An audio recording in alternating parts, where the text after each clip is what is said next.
And a very good evening to you all, and welcome to some Kahok football for the first time ever. Well, first time ever to have a varsity football game here on the Kahok Broadcast Club Network.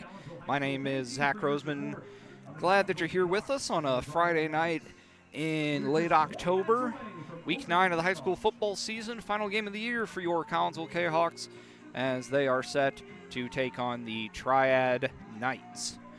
We're going to go ahead and get started with the pregame show for today, sponsored tonight by LC's Pub. LC's Pub in Caseyville. Great food, great drinks, and great service is served up daily at LC's Pub in Caseyville. LC's Pub is located at 605 North Main Street. I can actually see it just to my right, probably about 500 feet or so. You can call in to place some carry-out orders if you would like, and they can be reached at 618-855-9007. Well, the Kahawks come into tonight's game with a record of 3 wins and 5 losses under the direction of Coach Colton Rhodes, who in his 5th season at the helm of the Kahawks has a record of, just a moment here, folks.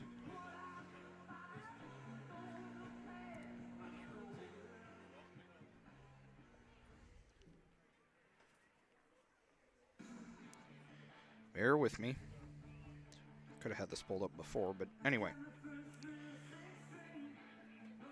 Getting ready to go here.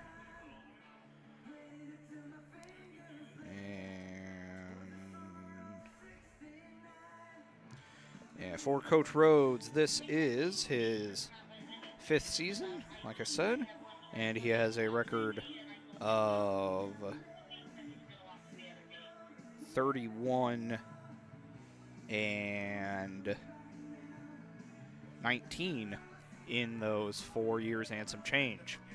For the Triad Knights, they are coached by Calvin Pothast. He is into his 3rd year. And the Knights, with their 4-4 record, bring Coach Pothast's tenure to 18 and 11. We're going to go ahead and take our first break here on the LC's Pub pregame show. Be back in just a minute with a bit of history on the opponent for tonight, the Triad Knights, and the history of the football rivalry between the two teams. Be back here in just a moment on the Kahawk Broadcast Club Network. Looking for a little bite to eat in a nice, friendly establishment before heading out to a game? Look no further than LC's Pub in Caseyville. Just blocks from Collinsville High School, LC's Pub is the pub of choice for Kahawk fans, before, after, or even during Kahawk games. LC's Pub features a wide variety of traditional bar food like burgers and fries, chicken wings and chicken strips, appetizers like pepper jack mac and cheese bites, fried pickles, and green beans. Plus they have salads, fish, shrimp, and more. LC's Pub also features an outdoor patio, a gaming room, weekly poker tournaments, and a pool table, plus enough TVs for all the sports fans. And LC's Pub shows Kahawk games live as well as Blues and Cardinals games.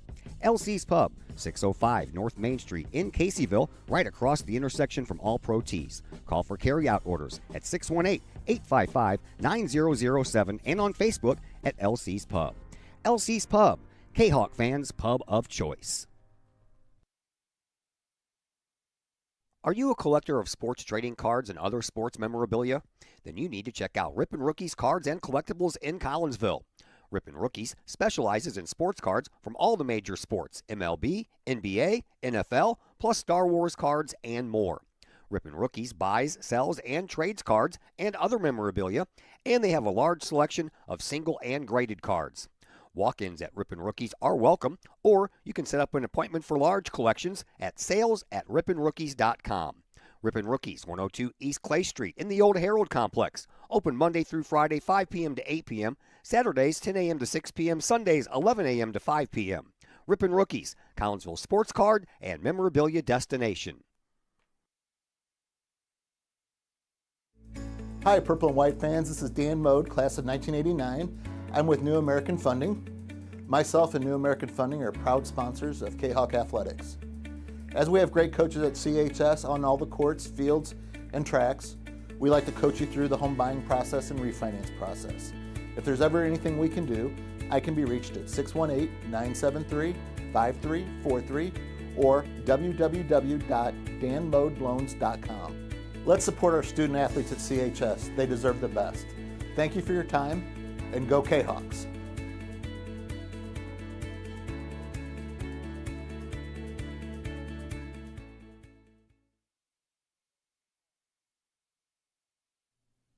Mike and Sarah's Produce in Collinsville is a one-stop destination for seasonal fruits, vegetables, and more. Located at 116 North Bluff Road, Mike and Sarah's Produce features fresh selections of your favorite fruits and veggies, from cherries, peaches, and watermelons to corn, tomatoes, and zucchini. You can find all of your produce needs at Mike and Sarah's. Seasonal favorites such as pumpkins in the fall, summer peaches, spring asparagus, and more. Plus, Mike and Sarah's Produce is a go-to in the spring for flowered plants, hanging baskets, and a large selection of fresh seafood. Mike and Sarah's Produce, 116 North Bluff Road in Collinsville. Stop by today. Looking for something to get your student involved in? Maybe joining the Collinsville Kahok Trap Team is that something.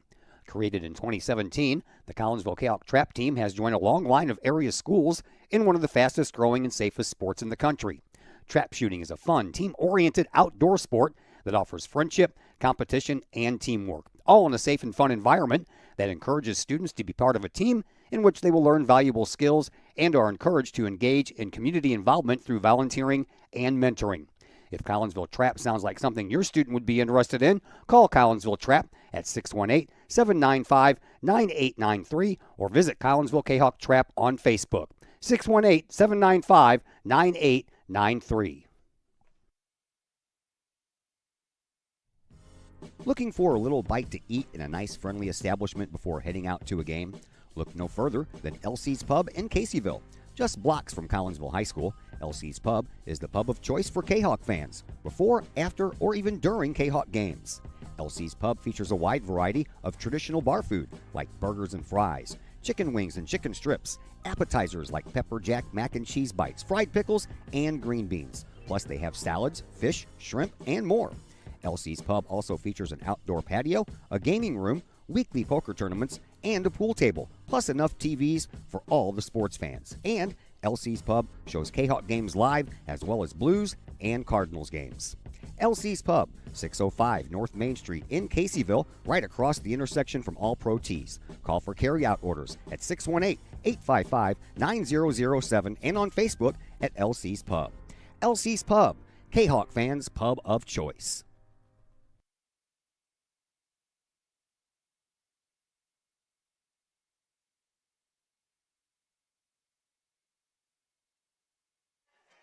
We welcome you back here to Kahawk Stadium. Getting closer towards the kickoff as the CHS Marching Kahawks make their way around the track, getting ready for the pregame ceremony. Go ahead and go through a bit of a history lesson here between Collinsville and Triad. Triad High School, originally built in the 1959-60 school year, and includes the communities of Troy, St. Jacob, and Marine in the boundaries of its school district. The original school building was built in St. Jacob and remained so until the 1999-2000 school year, when they built the new high school and moved the middle school to the old high school campus. The two schools did not meet on the gridiron until 2004, and the two teams have met in every season since then. Triad won that first game 64-26 in a game that was played at Triad High School. Collinsville would get their first win over the Knights in 2007 here at Kahawk Stadium with a 34-21 win. There have been a couple of win streaks. Triad won 4 in a row from 2014, 15, 16, and 17, and Collinsville would win back-to-back in 2021 and 2022. Collinsville won the game last year that was played at Triad by a score of 34-17. And that win allowed Collinsville to make their 4th straight trip to the 7A playoffs. That streak unfortunately ending this year for Collinsville. But last year they would advance to that first round and go up to take on Batavia, a game that they would wind up losing 54-13. Triad actually had an early lead in that game last year, got out 7-0, and would lead 10-6 as well later on. But Collinsville had a very good run in the second quarter and wound up taking a 27-17 lead into the halftime break. And before a second half touchdown by Rome Richardson would give us the final score of 34-17. The first year for Triad football, at least according to the records that we have, was the 1967 season. Bob Catalpa was the inaugural head coach for the Knights and went 6-28-1 during his tenure, with 1 win in each of the first 2 years before going 4-5 in year number 3, but went 0-9 in his final year, which was the 1970 season. Larry Geyer took over from there and went 9-18-1 during his 3-year tenure. Brian Heap went 1-17 in his 2 seasons. And the season that followed that was the first head coach at Triad in the playoff era. Ed Kange took the reins of the Knights football program in 1976 and would be the coach for 22 years at Triad, going 96-108 in his time there. They would qualify for the playoffs for the first time in the 1982 season, but would lose in the first round. Coach Kange's teams would qualify for the playoffs 7 times in his final 16 years, with the first 6 ending in first-round losses. Triad would get their first playoff win in 1996, with the first-round win over Salem, before losing in round number 2 to perennial powerhouse Springfield Sacred Heart Griffin. The longest tenured football coach in Triad history followed Kange when Paul Basler took over in 1998 and coached the Knights for the next 25 years, going 152-98 in that time. It took him 3 years before the Knights qualified for the playoffs under Coach Basler, but they would wind up doing so 17 times in his 25-year tenure. The first of these came in Basler's 4th year, which was the 2001 season.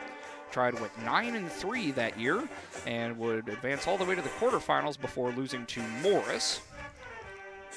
And they would qualify for, again, 8 straight years from 2004 to 2011 and 4 straight years from 2014 to 2017. Besides the quarterfinal appearance in 2001, they would reach the quarterfinals 1 other time, that being in the 2005 season, where they would lose to Cahokia in the 5A quarterfinals. Current head coach Calvin Podhas took over for Basler in 2023 and went 7-4 in his first year, winning a first-round game by the score of 20-16 at Mahomet Seymour before losing in round 2 to Joliet Catholic Academy. Knights took that one on the chin a little bit, losing 56-7. Last year, Triad went 7-3 under Podhas, losing their first-round game to Morris. All in all, Triad have only had 6 coaches as they go into the 58th season of Triad football. Have a record of 289, 281, and 2 entering into tonight's game. We will take a break for the national anthem. Be back in just a minute here on the Kahok Broadcast Club Network. Looking for a little bite to eat in a nice, friendly establishment before heading out to a game? Look no further than LC's Pub in Caseyville. Just blocks from Collinsville High School, LC's Pub is the pub of choice for Kahok fans, before, after, or even during Kahok games. LC's Pub features a wide variety of traditional bar food like burgers and fries, chicken wings and chicken strips, appetizers like pepper jack mac and cheese bites, fried pickles, and green beans. Plus they have salads, fish, shrimp, and more. LC's Pub also features an outdoor patio, a gaming room, weekly poker tournaments, and a pool table, plus enough TVs for all the sports fans. And LC's Pub shows Kahok games live as well as Blues and Cardinals games. LC's Pub, 605 North Main Street in Caseyville, right across the intersection from All Pro Tees. Call for carryout orders at 618-855-9007 and on Facebook at LC's Pub. LC's Pub, Kahok fans' pub of choice. Looking for a new place to catch the game with a cold drink and some great food? Look no further than 1101 Bar and Grill in Caseyville. 1101 Bar and Grill features pizza, burgers, wraps, and salads, plus 7 large screen TVs to catch the latest Kahok games and all of the pro sports across the spectrum, and all the college football and basketball you can handle. 1101 Bar and Grill in Caseyville, 1101 Caseyville Road, right across the street from Kahok Stadium. Call 1101 Bar and Grill for carryout orders at 618-223-1332.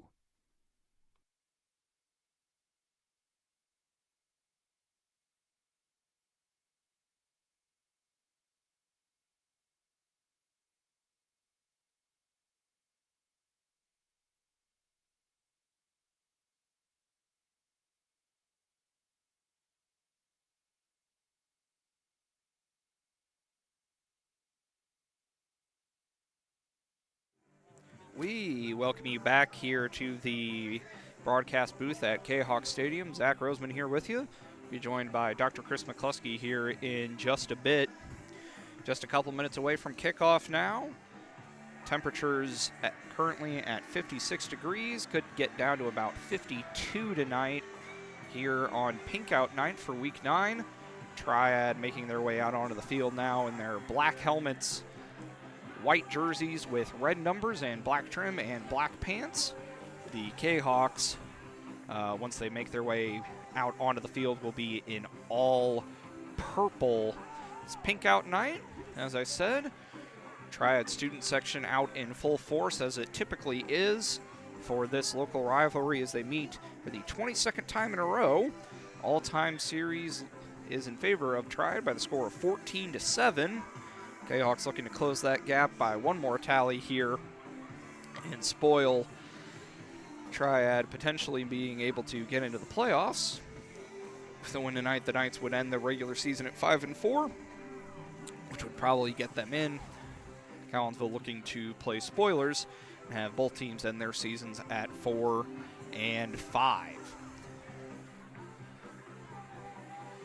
Just about ready to go here. Triad won the coin toss and deferred to the second half. So we will go ahead and give you the starting lineup for Collinsville, at least offensively, as the team makes their way out onto the field now. Starting quarterback will be Jace Wilkinson, the 5'10", 160-pound senior. The running back for tonight will be Damon Dyer, the 5'4", 140-pound sophomore. Your wide receivers will be Loyal Patterson, the 5'10", 160-pound senior. Christian Bargney, the 5'6", 120-pound sophomore. Matt Reynolds, the 5'10", 180-pound senior. And your tight end is Logan Odell, the 6'3", 240-pound senior. Your front five offensive lineman, Ja'Cory York, 5'11", 280-pound junior, will be the left tackle. Gerardo Oseguera will be your left guard, 6'3", 250 senior. Quincy Johnson, the 6'1", 290 senior, will be the center for the Kahawks. Your right guard is Justin Sikorsky, the 5'7", 265-pound senior. And your right tackle is George Smith, the 5'11", 290-pound sophomore. The kicker for the Knights, as the haziness should go away at least a little bit. The blue or purple flares, the smoke from that should clear a little bit as we welcome Dr. Chris McCluskey to the house. He'll be joining us here in just a moment as we're getting ready to go in just a couple of minutes.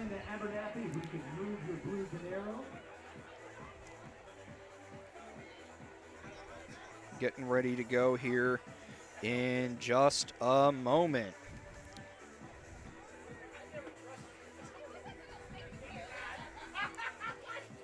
We get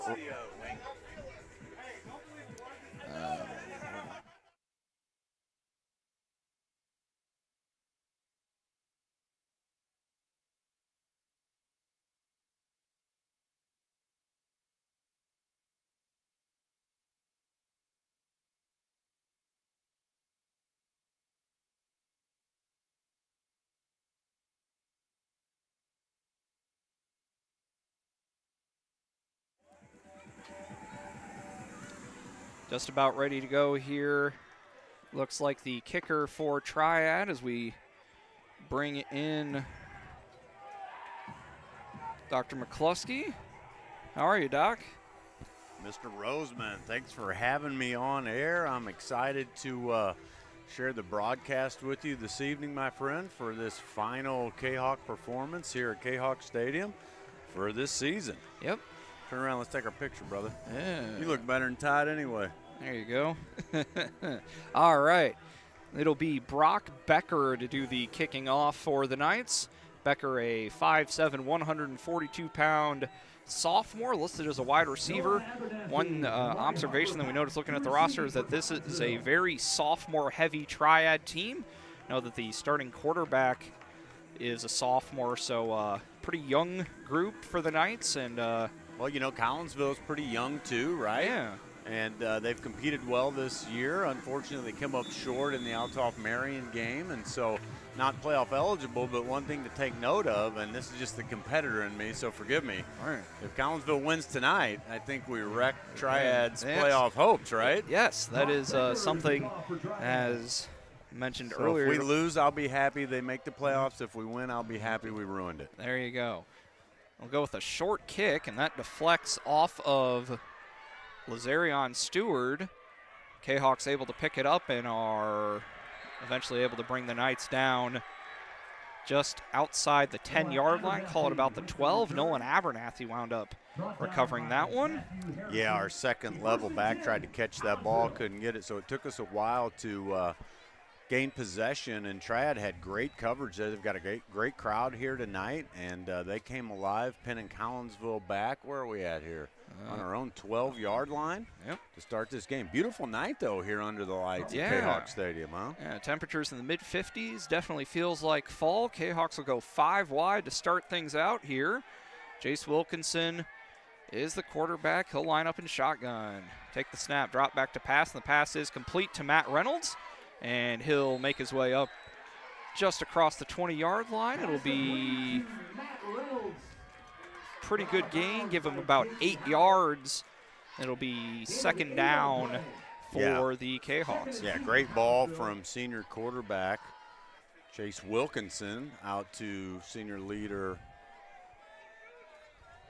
I got a mind blank. It was Reynolds. Reynolds, that's right. Senior Reynolds for a nice gain to get us out of deep in our own territory. Handoff, or actually it's a fake handoff. Pass will go to Reynolds, and that is stopped for maybe a gain of the length of the football. Yeah, Triad gave us a lot of cushion on that first down play. They kind of pressed a little bit there on second down. And Collinsville's last week for sure, and now tonight we've come out throwing the ball right out of the gate. So Colton Rhodes having trust in our senior quarterback and receiving corps. Yep. Be third down and short for the Kahawks. That is, looks like Damon Dyer lining up as running back. Loyal Patterson will come into motion. And the handoff will go to Dyer, and he makes a move, and he hits the hole, and he's got a pretty good gain up across to about the 34-yard line.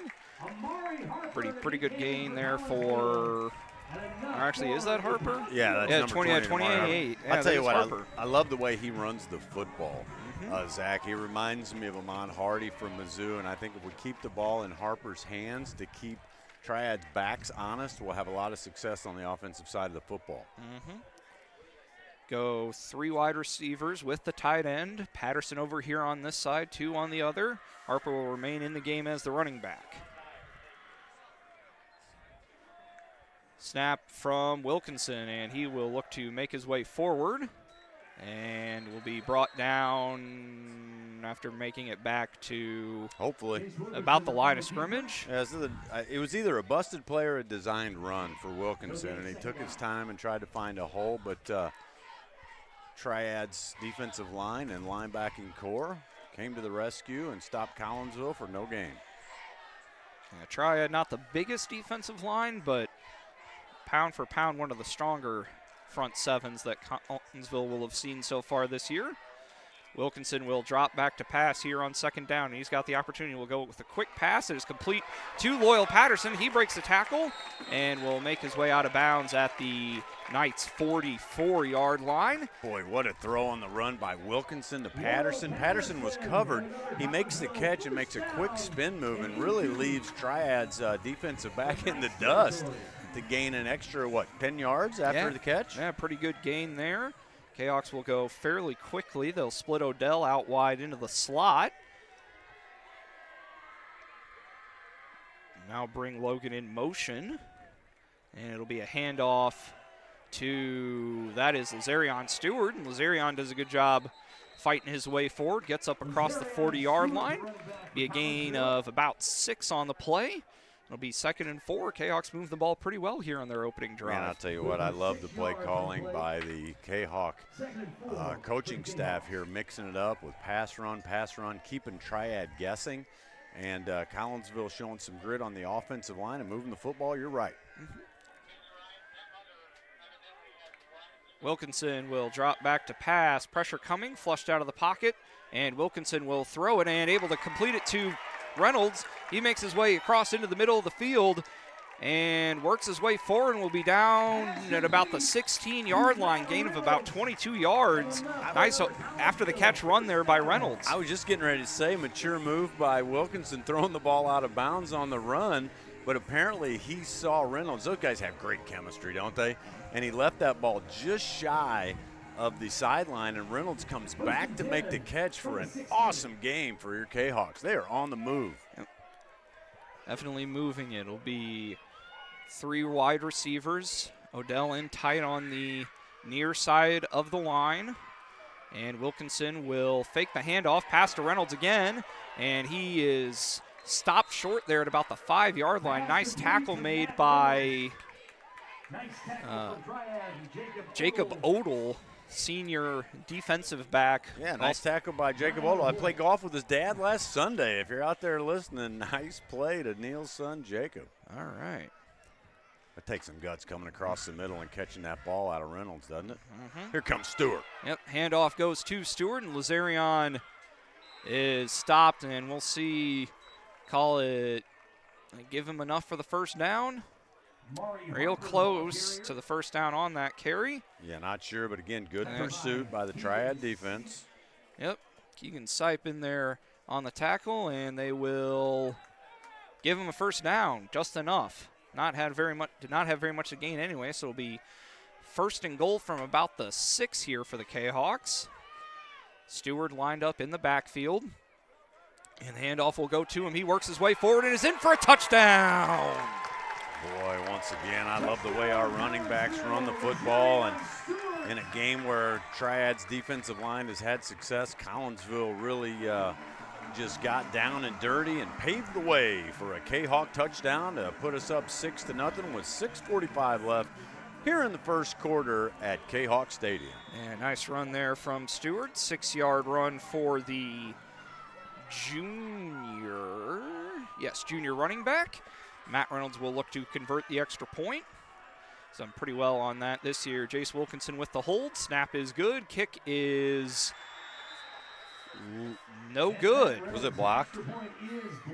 I was just going to say, as partially long as, blocked, or he missed it low. As long as the PAT team holds up, Reynolds is pretty much automatic. I shouldn't have thought that or said it because that kick was blocked. Right. At any rate, nice start for our Kahawks here, and we'll bring out our kickoff team and see what Triad can do with the first possession of the game. Yeah, Kahawks able to run some time off. 6:45. Touchdown run by Stewart. Good mix of throwing and running. Kahawks able to move the ball pretty effectively on the Knights defense. And they see what the Kahawk defense is able to do for us tonight. No penalties on that drive. You know, that's a long, sustained drive. A lot of mixing it up with passing and running. And credit your Kahawks, especially the offensive line, for holding strong, committing zero penalties, and able to cash in on a touchdown here for your Kahawks. All right. Will be Matt Reynolds to do the kickoff. Back deep for the Knights are I can't pick out those numbers. Kick is from Reynolds, and it's a short one anyway. And it will be taken on the bounce by Henry Blixt. And he does not make it very far. Knights will take over at their own 29-yard line. Yeah, good pursuit by your Kahawks. Looks like both teams have come out to play. Both teams' guys brought good energy. They're hustling there down on the football field. Man, this is perfect football weather, isn't it? Yeah, it is. Not too cold, just chilly enough. Got my sweater on, but should be a fun time here. And John Holloway, sophomore quarterback, will lead the Knights offense onto the field. We'll get to the Kahawks defensive starters here after our first play. Yeah, I think the key to this is Collinsville's secondary, right? I think Triad's going to test those guys. And if they can hold up, I like our chances. Holloway with the snap, and he will play his own play. dead. False start, maybe? That appears to be the preliminary signal, and it will be. Stats on Holloway. Holloway is 44 of 95 for 642 yards, 5 touchdowns, 7 interceptions, but he does have 607 rushing yards and 5 touchdowns, so the sophomore standing 6'2", 190 is definitely a threat to run. Primary running back for the Knights is Jacob Odell, called his name for the nice defensive play he made on the last drive. He's got 582 yards and 8 touchdowns, averaging just under 6 yards a carry. Yeah, Collinsville's inside linebacking core has really played well, so look for them to contain Triad's quarterback. And that pass is That could have been picked overthrown. Trying to maybe get it out to Mac Musgrave, and they will rule it a forward pass, so incomplete. So it'll be 2nd down and 15 for the Knights here. If it's backwards, then you move the ball back to the spot where it went out of bounds, but referees will say it went forward. Starters for Collinsville on the line: Adam Frazier, A.J. Richardson, Amari Christian, and Mateus McClendon. Your inside linebackers, Will Swip and Logan Abernathy. Get you the rest after this play. It'll be a handoff, actually a keeper by Holloway, and he plunges his way forward, gets up I to... think it was a handoff. I thought it was a keeper, too. That was nice trickery. Did you say Mateus McClendon? Yeah. That guy deserves to be a pro athlete. Is that a pro athlete name if you ever heard it? Yeah, it certainly sounds like it. Jaden Hare with the tackle for the Kahawks on that last play. Gain of about 4, so it'll be 3rd and long 11, short 12 for the Knights here from their own 28-yard line.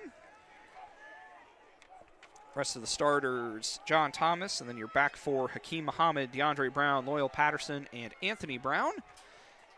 Holloway will hand it off to number 5. That is Brody Mriskin, and he gets a pretty good gain. So that's interesting. Nice gain on 3rd down. That'll bring up a 4th and what, maybe 3 or 4. Oh, no, they marked it short, so 4th and 5. So I'm sure Triad will punt here. Yep. Nice stop by your Kahawk defense on their first trip out on the football field. Yep, that 15? Yeah, Keegan Sipe. Looks like he will be doing the punting for the Knights. Loyal Patterson back to return for the Kahawks. Snap is good. Kick is very good. And that will roll down, and Patterson will let it roll, but it actually checks up. Baby. And that will be... What's the record for a high school 5-yard punt, line. Zach? You surely know this. Farther than that, I would think, but that was a pretty strong kick. You don't see that very often in high school football. Yeah, not much wind to speak of, so what wind there is may be blown into the press box. So strong kick there from the 6'3", 218-pound junior. And we'll see what the Kahawk offense are able to do in regards to maybe stretching that lead. Solid crowd on hand here for both teams. We mentioned that already. And like you said, good football weather, not much chance of rain. Should be a fun night, and has been a fun night so far. Well, the fact that we've put points on the board and they haven't makes it a little more fun, doesn't it, Zach? Absolutely.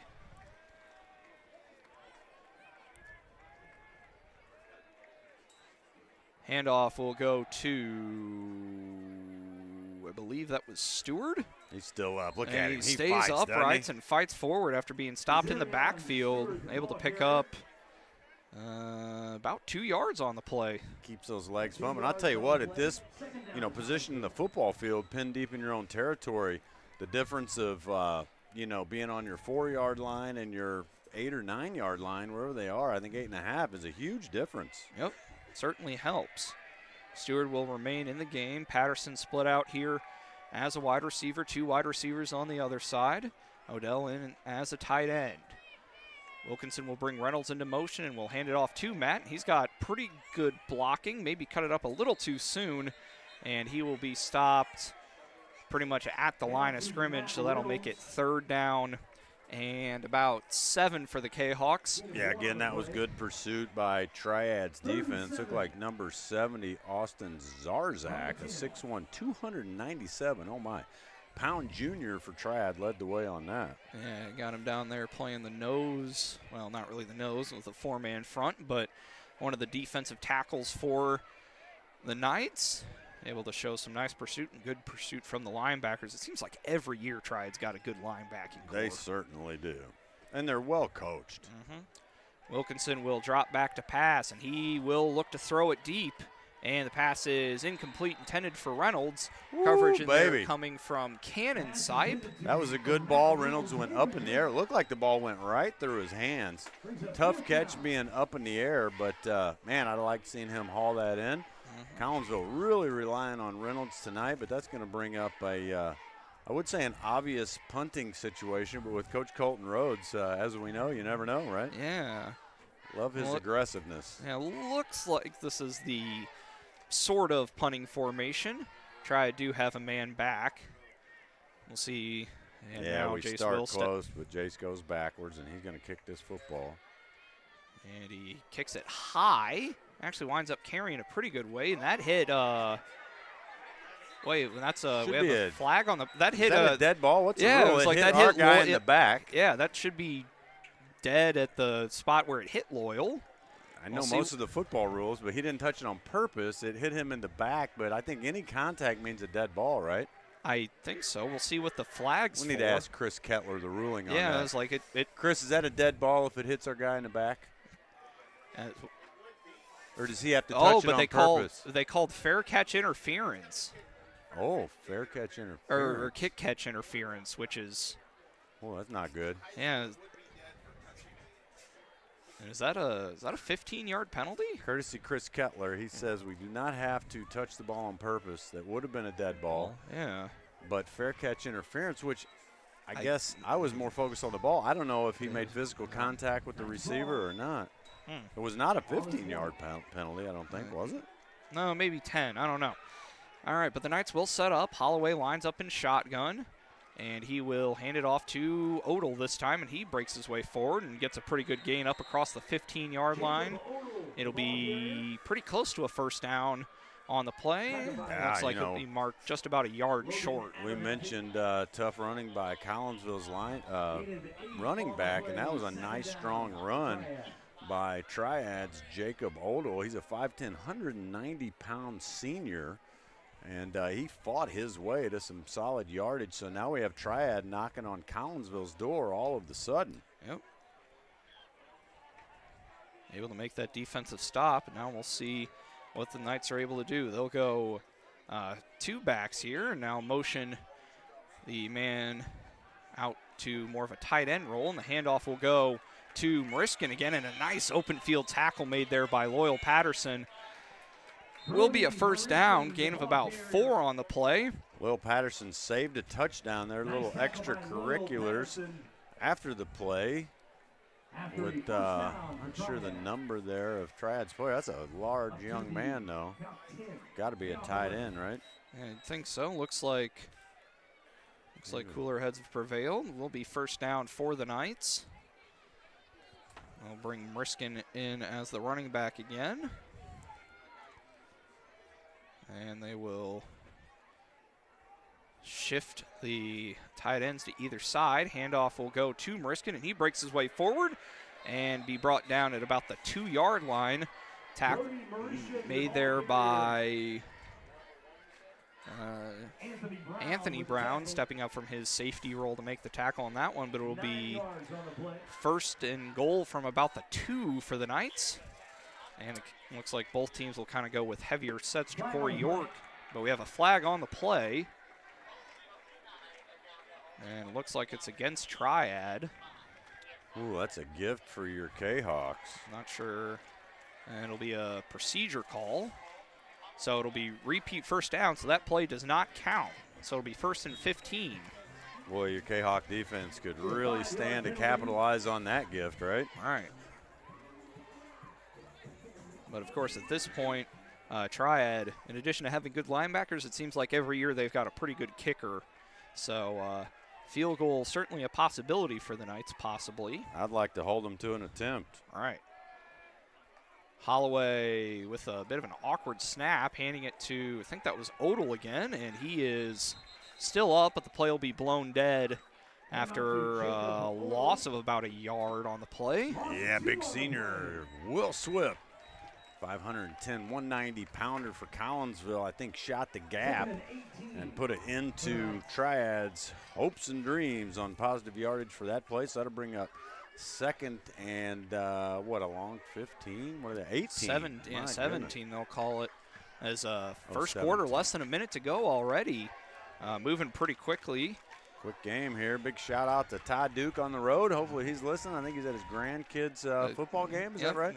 Breeze Central hosting Heron. As we've got the broken tackle initially by Odell, but he won't get much farther than that as a host of K-Hawks get in there. Man, I'll tell you what, Adam Frazier, number 8, the big 6'2", 195-pound senior for Collinsville, came in and laid some wood.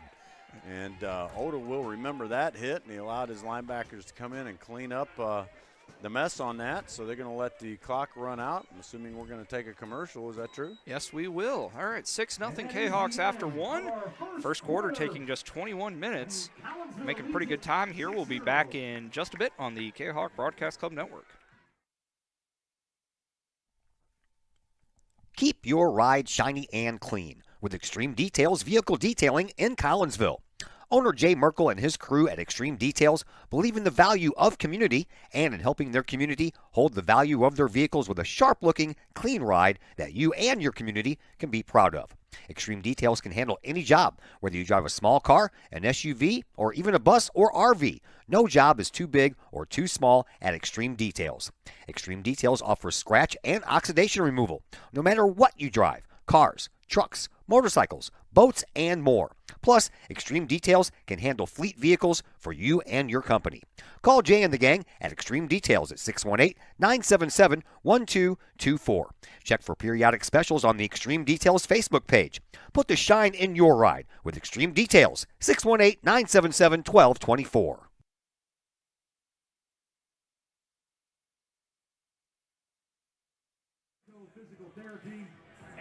We welcome you back here to K-Hawk Stadium. Through one quarter, K-Hawks up to a 6-0 lead. It'll be Triad ball, 3rd and 17 from K-Hawks 18. As we are just about ready to go here. Holloway in shotgun, and we'll do an end around, and it looks like be a pass, which is incomplete. Looks like that was number 11, Braden Riney, on the attempt, trying to get it to Odell, but that will be unsuccessful. And that'll make it 4th and 18. This would be about a 35-yard field goal. Yeah, and it looks like they're going to try and attempt one. And he is had that 2 receivers open. Can you hear me? He There had we go. 2 receivers open and kind of threw it in between them. So this would be a impressive field goal out of a high school kicker. Yep. And the kick is through and no good. Wide right. Wide right. He had the distance, Yep. but he was all the way over on the left hash mark, right? Left hash and missed it right. So, man, I'll tell you what, coming from what we thought would be a first down and 2 from the first down and goal from the 2, right? Yeah. Triad commits a costly penalty that results in a failed field goal, and that's going to return possession back to our K-Hawks from their own Now 20-yard line. Yeah, it should be. It should be a touchback. There's been a couple of games this year where we've kind of Wait, that's a touchback that we don't get the ball where I mean, it they doesn't tried to kick it from? No, it's if it went through the end zone, so it's a touchback. It was a field goal attempt. Yeah, it still counts as a touchback. I didn't know that. Yeah, I that's thought we would get the ball from the original line of scrimmage. I mean, it wouldn't have made a huge difference either way We're in gonna this have situation. to consult Chris Kettler on that. Yeah, Zach. that's been a that's something that rule has been a thing a couple of times this Doesn't year. make sense. Yeah, I understand it's the same as the punt, but anyway, screen Wilkinson play, let's with go. the pass to Dyer, and he makes his way forward, and he fumbled the football, but it actually goes forward, recovered by, is that Loyal down there? Well, I tell you what, Collinsville got Lucky away break with one there, there, and right? able to get it up across midfield. The recipient of the screen pass, I think that was It was Dyer. Mon Dyer, and he coughs the ball up. And, I mean, that ball only bounced like one time, right? Yep. Right into Patterson's hands. Credit Patterson for following the play and blocking. Now, how do you divvy up the yards on that? I guess you give Dyer about 20, and then maybe the 2 or 3 for Loyal, I guess. Handoff will go to that was Stewart. Oh, He man, has that's stood a great up. play. Who Nice. was that? That was Number 3, Cannon Sight, the 5'10", 176-pound. Not a big guy, but, man, he laid a nice hit on Collinsville's running back, and it looked like we had a little bit of room there, and Sipe shut that down in a hurry. Yeah, that was Stewart getting stood up, and the Kahawks will bring Amari Harper in. Be 2nd and 10 from the Knights 49 here. Boy, look for Collinsville to take a shot here, huh? Wouldn't be a bad time to do it. No, We'll go ahead and hand it off to Lazarion, and he fights his way forward, gets up across 45, down at about the 43 and a half, we'll call it. I love Collinsville kind of relying on Harper, to get positive yardage. Now 3rd and 5 is totally different than 3rd and 10 because now, Collinsville's in 4-down territory, right? We've got 2 downs to get 5 yards. If I'm Colton Rhodes, I go right back to the running game, but we'll see what he has in mind. Yeah, this is, it's probably what I would do, but we'll see what Coach Rhodes decides to go with here. Odell will slide over, and the handoff, it'll actually be a keeper by Wilkinson, and that did not go very far. It'll be a loss of about half a yard. Nice play there out of the bottom of the pile is big number 70 again, Austin Zarzek. Yeah, number 15, Keegan Sipe. Well, I think, wasn't he in on the play? Yeah, we got a Kahawk player down. I'm not sure. Well, number 15, Keegan Sipe, came in and laid a huge hit, man. Triad's linebackers are really being aggressive, and I can't tell who is down on the field. It's not. I guess the hope is that it's not Jace. We'll go ahead and take a break. We'll get you an ID on that Kahawk player here in just a minute on the Kahawk Broadcast Club Network. All Pro Tees in Caseyville is your place for custom apparel and has been for over 20 years now. Why? All Pro Tees can handle any size project, big or small, and they specialize in large group orders. At All Pro Tees, quality is number 1 on their list of priorities, as is evident by their excellent service staff. Did we mention All Pro Tees has over 20 years of experience? They can even help with fundraisers and event merchandising for your group. And of course, All Pro Tees is your destination for everything Collinsville Kahawks. So for all of your apparel needs, for civic groups, sports teams, business outings, or even a family reunion, your apparel needs stop at All Pro Tees. All Pro Tees in Caseyville at 2240 South Morrison Avenue. Online at allprotees.com. Right across the street from Kahawk Stadium. All Pro Tees, 618-344-2200.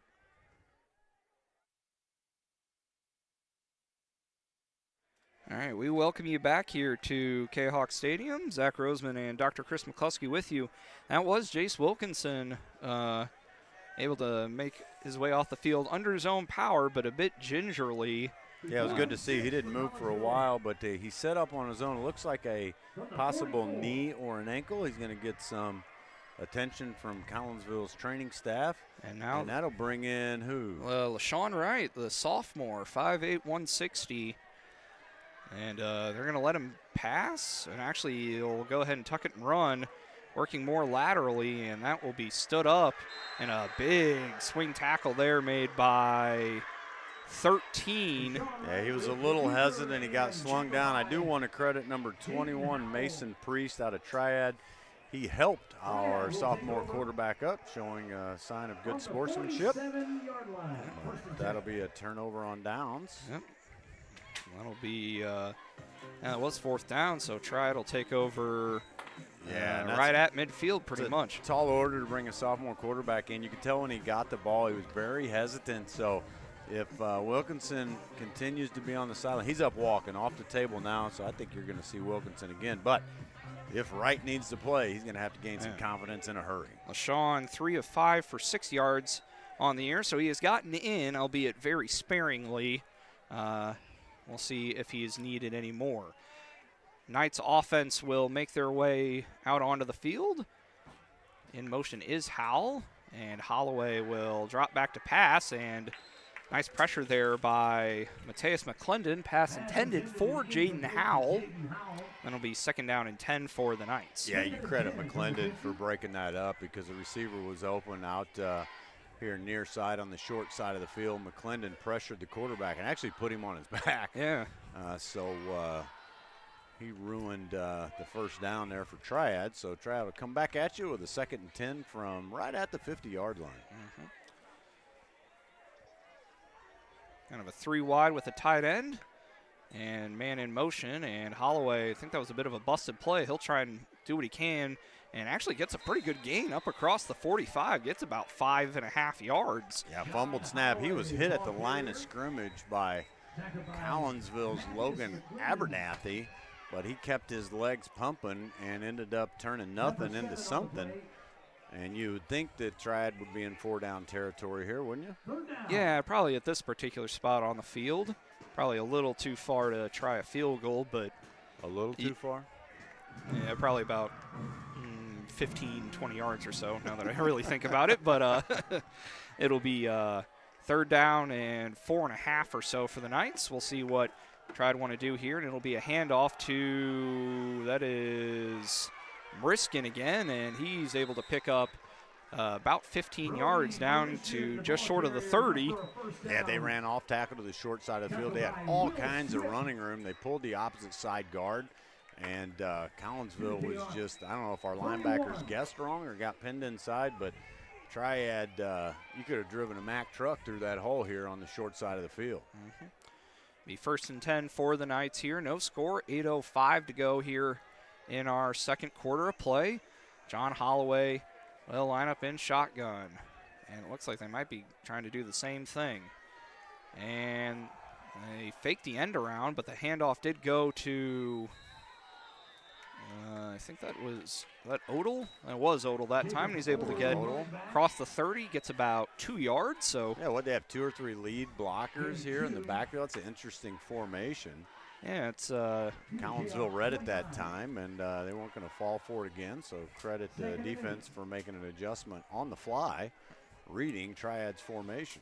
I know Belleville East, I think, have done some run a look similar to that, and motion like 2 or 3 guys over and lead block, and then something that East have done, which we haven't seen Triad do. That should have been a false start. Well, drop snap anyway, as Holloway will at about 3 yards, be 3rd and about 5. Yeah, and Triad's subbing in 7 guys here. That's kind of interesting. Yeah, do they?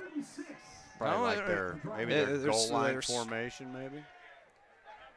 Yeah, it looks like, they're going to go kind of a heavier set. Yeah. I send everybody if I'm Collinsville. Send them. Handoff will go to, I think that was Odell again, and he leans his way forward, and they're going to call him, honestly, a bit of a friendly spot for the Kahawks. I was going to say, we got away with one there. I thought he was up closer to the marker. They're going to call him. I think they robbed him of at least a yard. Yeah. So big 4th down here for both teams. Be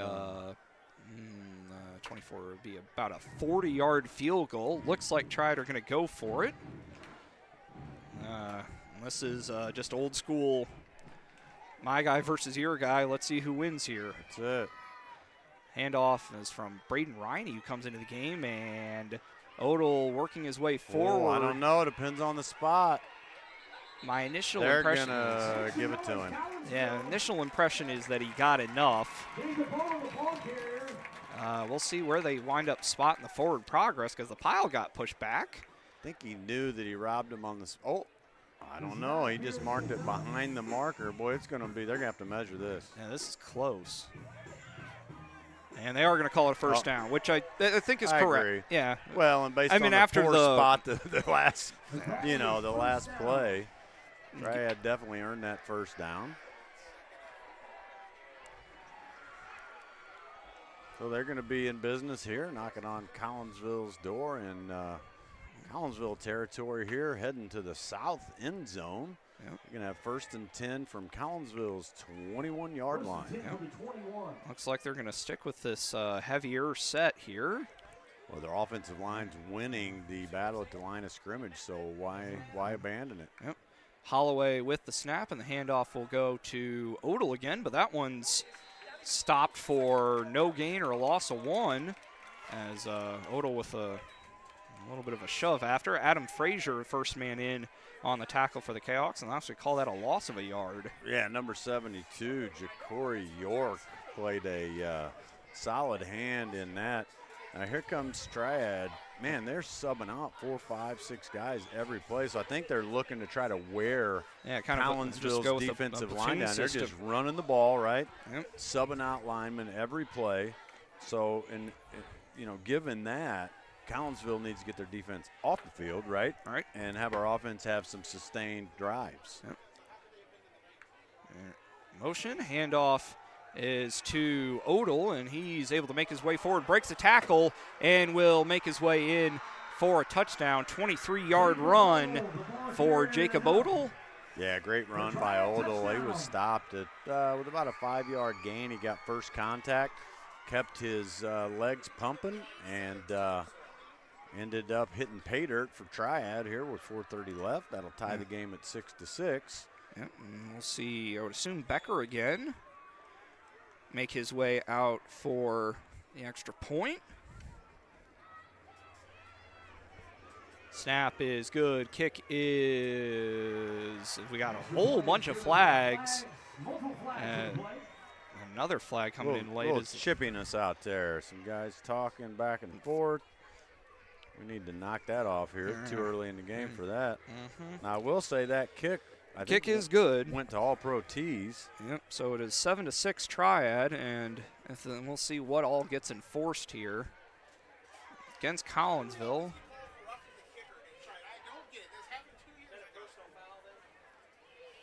They call it roughing the kicker, so that would be so it'd be enforced on the kickoff. So yeah, as Triad. So it'll be kicking off from the, instead of their 40, we'll be kicking off from the Kahok 45. So this is almost a guaranteed touchback, you would think.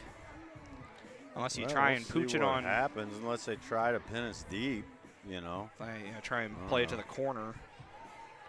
We'll see what the plan is for Coach Pothast. How about they squib it, get pinned inside, we bounce one to the outside for big yardage. That'd be pretty nice. I like to speak things into existence there. All right. We'll see what happens here. Oh, and they were going to go for a little squib, and it bounces over and able to Let's go. I'll get a number on that here in just a moment. Jonathan Jones. What I tell you, able Zach. To get it. It's exactly what you called it. Huh? Squib kick, we bounce it to the outside, pinned them inside, and your K-Hawks are in business here with great field position. See, sometimes you just have to say it. Yeah. Worked out pretty well. Kind of bounced over the first level for the K-Hawks, and Jonathan with some sure hands and able to just run it around to the outside. Everybody was all clogged up in the middle. I couldn't tell if that was an onside or a squib. Turned out to be a squib, but he kicked it right off the ground. But anyway, here we come, K-Hawks. And Jace Wilkinson, positive sign for the K-Hawks, is back out on the field, which is a very good sign. Back to pass is Jace, and he will throw it deep. He's got Reynolds open, and that ball is... Did he catch it? Caught. What a catch! What a catch! First play back after missing a couple due to injuries, and he throws 47 down to the 15, so about a 40-yard play. What a great ball. Reynolds runs a skinny post. He splits the quarterback and the safety. Wilkinson drops the ball right in the breadbasket, and Reynolds hauls that ball in knowing he was going to take a lick. He took a lick, and he held on to it. Here comes Collinsville. All right. Jayhawks will get set back up here. Stewart in at running back. Patterson will come into motion.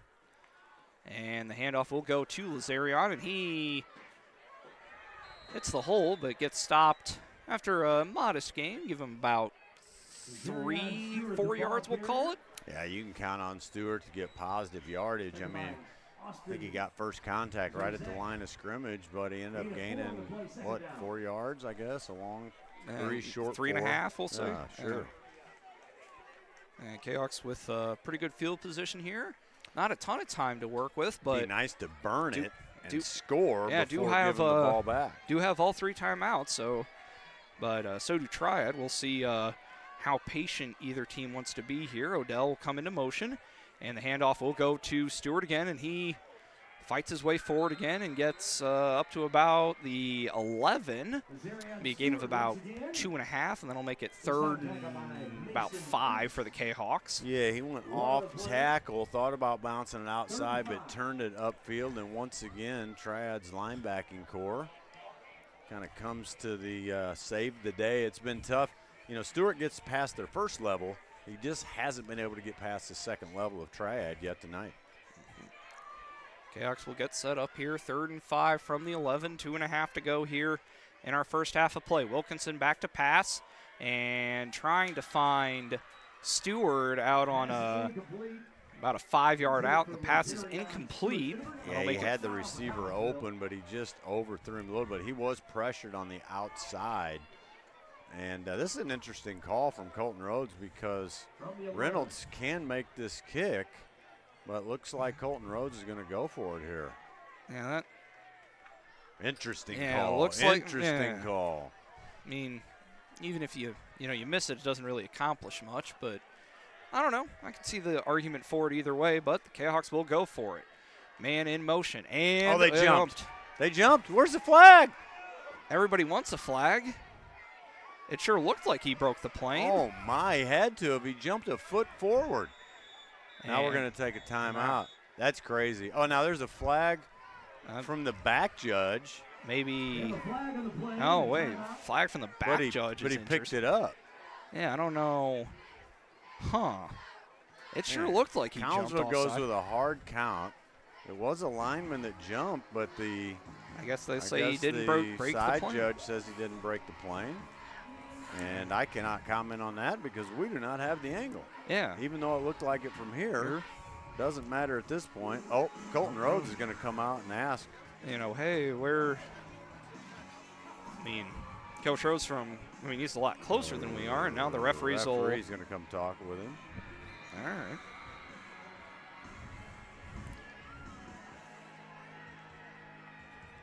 He's upset. He's telling the referee, keep an eye on that side judge. He thinks the guy jumped. I don't know. Yeah, not worth getting a penalty here, but no, just getting his point across. Mm-hmm. Okay, now we're going to kick it, I think. Yeah. Okay. I guess he tried it and might as well. So this would be I like that call. About a 26-yarder from pretty well centered. So yeah, line has to hold up here, Zach. That's all you got to ask for.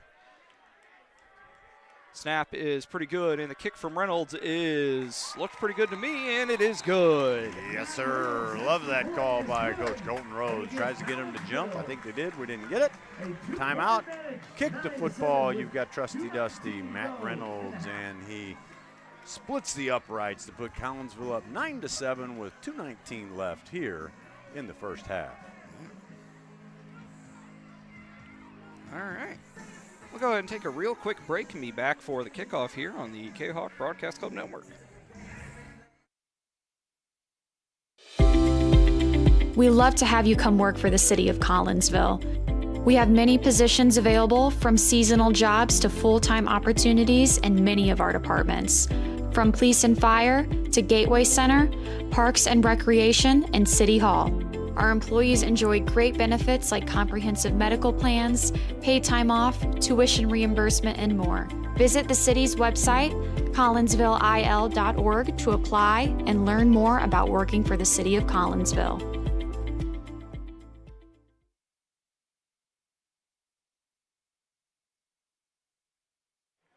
We welcome you back here to Kahok Stadium. Zach Roseman and Dr. Chris McCluskey here with you. 9-7 in favor of Collinsville with 2:19 to go in the second quarter after a 26-yard field goal by Matt Reynolds.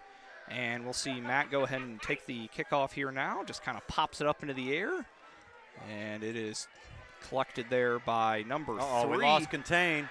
And Reynolds does a good job finishing the play. And that, I was afraid that might have been called a late hit, but say Reynolds just finishing the tackle. And that's why you have an athlete like that at kicker, because that might have been a touchdown He otherwise. hit him in bounds, but just finished it out of bounds. Well, that's not what you want. But Collinsville lost contain and allowed some extra yardage for your Triad Knights. So nice return there from Cannon Sipe, I believe, number 3. here again, your Kahok defense is back on the field. Triad starting This is from. a big possession because they get the ball in the second half, don't they? No, Triad. Yeah. So yeah, Triad kicked off. So yes. Yeah. So Yeah. that is something to keep in mind. We'll see. Triad have not thrown the ball very much though, and they got about probably about 25, 30 yards before you want to justify a field goal attempt. As Holloway is wrapped up there, nice tackle by Jonah Gordon, and that'll be a gain of nothing. Yeah, Jonah Gordon, shoot, just a sophomore, huh? Yeah. 5'10", 178 pounds. He came in and wrecked that play for Triad. That's just how you wanted the Kahok defense to start this. It's a big possession, man, and time continues to click off, or tick off the clock, which is what Collinsville wants right now. Yeah, I mean, I guess Triad not trying to take any major risks because they know that they are getting the ball in the second half. Handoff will go to, that is number 25. That is Aiden Martins, 6', 203 sophomore. Pretty solidly big built kid for a sophomore, and he gets about 2.5, 3 yards. That's Jonah Gordon again. It was one-on-one mano-a-mano. Running back versus Gordon. Gordon makes a great open field tackle to bring up 3rd and long. And I tell you what, you stop them here, you think they're going to punt the football, right? Yeah, you would think so, but Triad doing the smart thing. They're going to take all the time off that they can. Collinsville, I'd maybe consider Take a taking timeout, right? Coach Rhodes walking over towards the side. But at the same time, you don't want to take a timeout, give up the first down, and then, right? yeah. So that's a gamble. And they're willing to take it right now. Yeah, they're going to take it right down to 1 second and then call timeout. Be the first charge timeout of the half for the Knights. We'll go and keep it here for this one.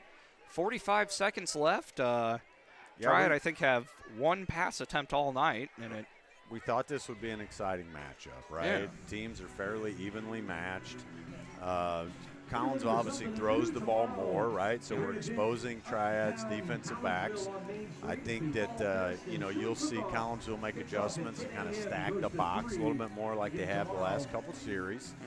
And, if Triad continues to stay one-dimensional, that puts the odds in Collinsville's favor, don't you think? Yeah, I mean, now something kind of interesting is that Brody Hasquin, who was anticipated to be the starting quarterback for Triad, went down with I guess a decently severe injury week 1 and has not played since and not dressed tonight. So be something. Yeah, great player too. We wish him all the best. All the best in healing, and he's probably going to play at the next level. So well wishes to him. Here we go, baby. Holloway will take it himself and now punt we his call way it across the timeout, 45-yard line.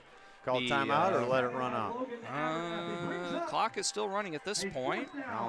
Try to take a timeout. Triad don't have to run a play here. They could just take it to the half, and it looks like they might do that.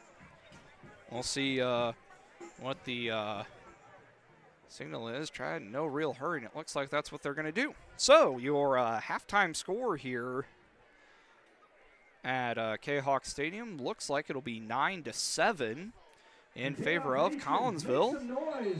We'll go ahead and take a break here as we welcome you in to the Woods Basement Systems. Or actually, no. Timeout, Triad with 4 seconds to go. Why? Huh. Triad have called timeout with 4 seconds left. So hold on a minute here, folks. Coming up at halftime from the Collinsville High School Marching Kahok. So I guess we're just going to maybe try and take one shot here. Was not necessarily anticipating this being something that I figured that Triad were just going to take it to the half, but looks like I was wrong. Still looking pretty good here so far. I'd like to thank you all for watching. It's a privilege to be able to bring it to you all here as we're going to get set for one more play here in our second quarter of action. 4.3 seconds left. It doesn't look like any major change, and I guess you just got to, Kahawks will back everybody up here. Not sure what has the snap, and Holloway will go back to pass, and throwing it deep. Intended for Keldon Musgrave, and that pass is intercepted by DeAndre Brown. And that will officially end the first half. Score 9-7 in favor of Collinsville. We'll go ahead and take a break here and we'll be back in just a minute for the halftime entertainment for this evening, performed by the CHS Marching Kahawks as they this is their final performance of the year of their 2025 program. So we'll be back in just a minute. I'll let you all watch that here in just a bit on the Kahawk Broadcast Club Network.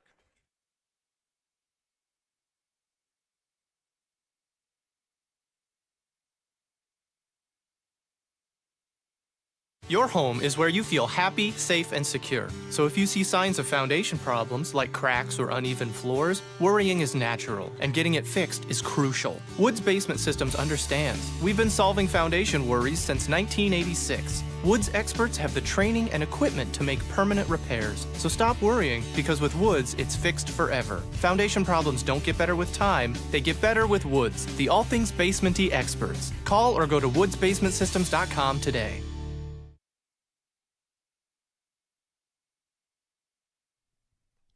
Caseyville VFW Post 1117 Auxiliary supports the VFW with post projects and fundraiser events. The Caseyville VFW Auxiliary also provides donations and sponsorship for veterans in need, Jefferson Barracks in St. Louis, the Caseyville Food Pantry, outreach programs, summer lunches for students in the Collinsville Unit 10 School District, and now the Kahawk Sports Network. Plus, sponsoring CHS programs like band, theater, and sports. If you would like to provide support or join the Caseyville VFW Auxiliary, contact the Caseyville VFW Post 1117 at 618-344-9878.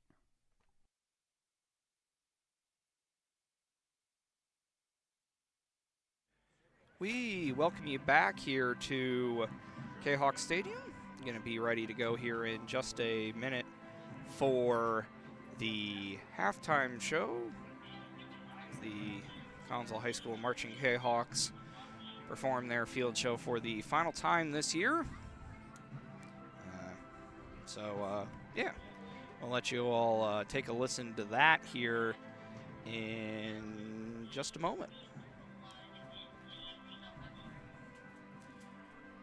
We'll go ahead and let them get set up here.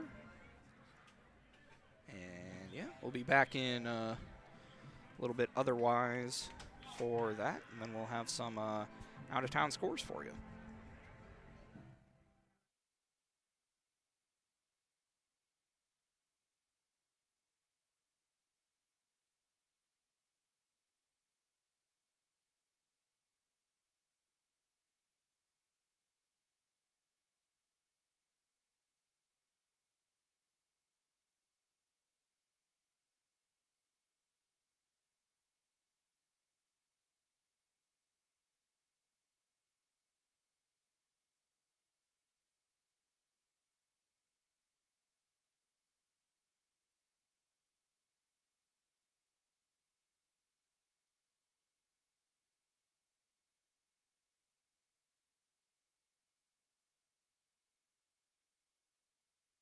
Including Building a Family by Mark Issam. Every Day by Oliver Davis and Letter from Home, and First Circle by Pat Metheny. Please welcome to the field your 2025 Marching Kahawks. Drum majors Nora Nugent, Olivia Smith, and Bradley Widows. The band may take the field in performance.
shout out to all the parents and supporters. All right. Marching Kahawks. You guys One also last deserve run to be there for the Marching recognized for all your Kahawks. Great dedication job, throughout the as years. always. Congratulations.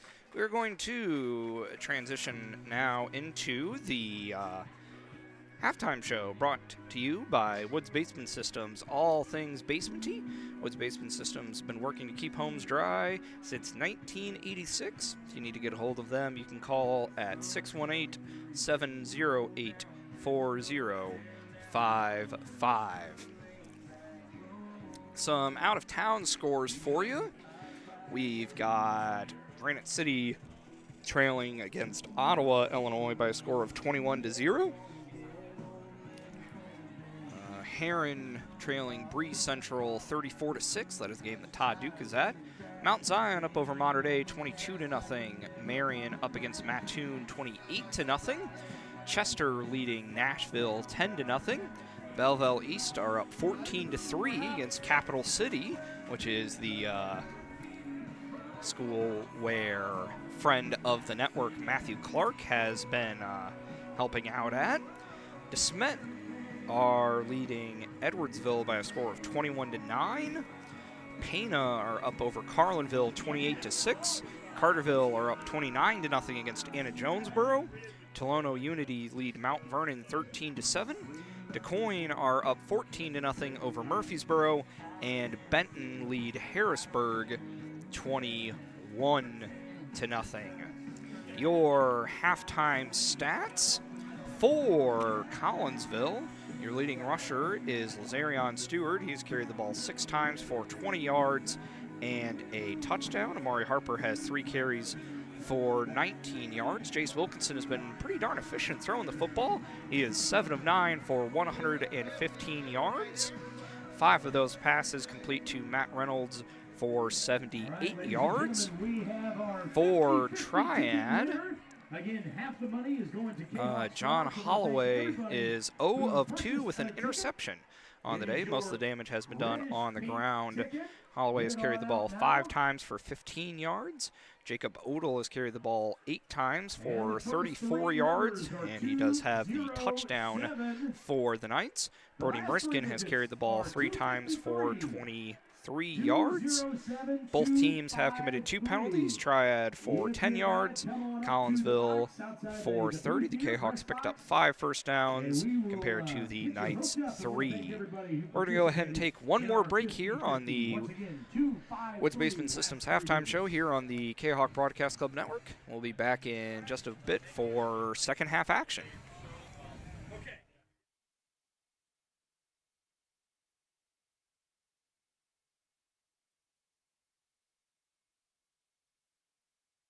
Your home is where you feel happy, safe, and secure. So if you see signs of foundation problems like cracks or uneven floors, worrying is natural, and getting it fixed is crucial. Woods Basement Systems understands. We've been solving foundation worries since 1986. Woods experts have the training and equipment to make permanent repairs. So stop worrying, because with Woods, it's fixed forever. Foundation problems don't get better with time, they get better with Woods, the all things basementy experts. Call or go to woodsbasementsystems.com today.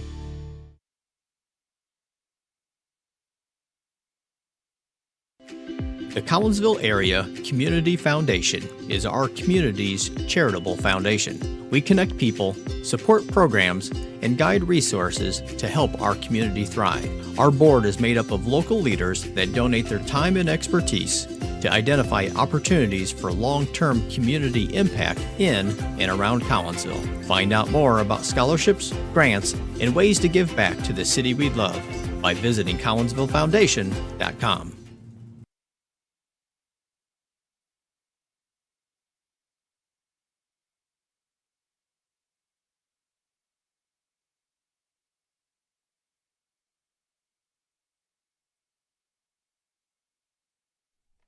VFW Post 1117 in Caseyville is one of the area's longest-running VFW posts. VFW Post 1117 in Caseyville is your place to meet and join other area veterans. Plus, VFW Post 1117 in Caseyville offers all kinds of activities to help our veterans, as well as engaging the public with fun, food, fellowship, and a great time for great causes. blood drives, fundraisers, raffles, and a Queen of Hearts drawing every Wednesday night. Plus, VFW Post 1117 in Caseyville has event space for your parties, celebrations, and other get-togethers. For more information, check out the VFW Post 1117's Facebook page or call the Caseyville VFW at 618-344-9878. The Collinsville Education Association is a proud supporter of KahokSports.com and the Kahok Sports Network. The CEA is your partner as they work to ensure quality education for our children. The CEA advocates excellence and equity in public education and represent over 400 educators in 11 schools in both Madison and St. Clair counties. For more information, you can visit the Collinsville Education Association's Facebook page or the CEA's website at collinsvillecea.org.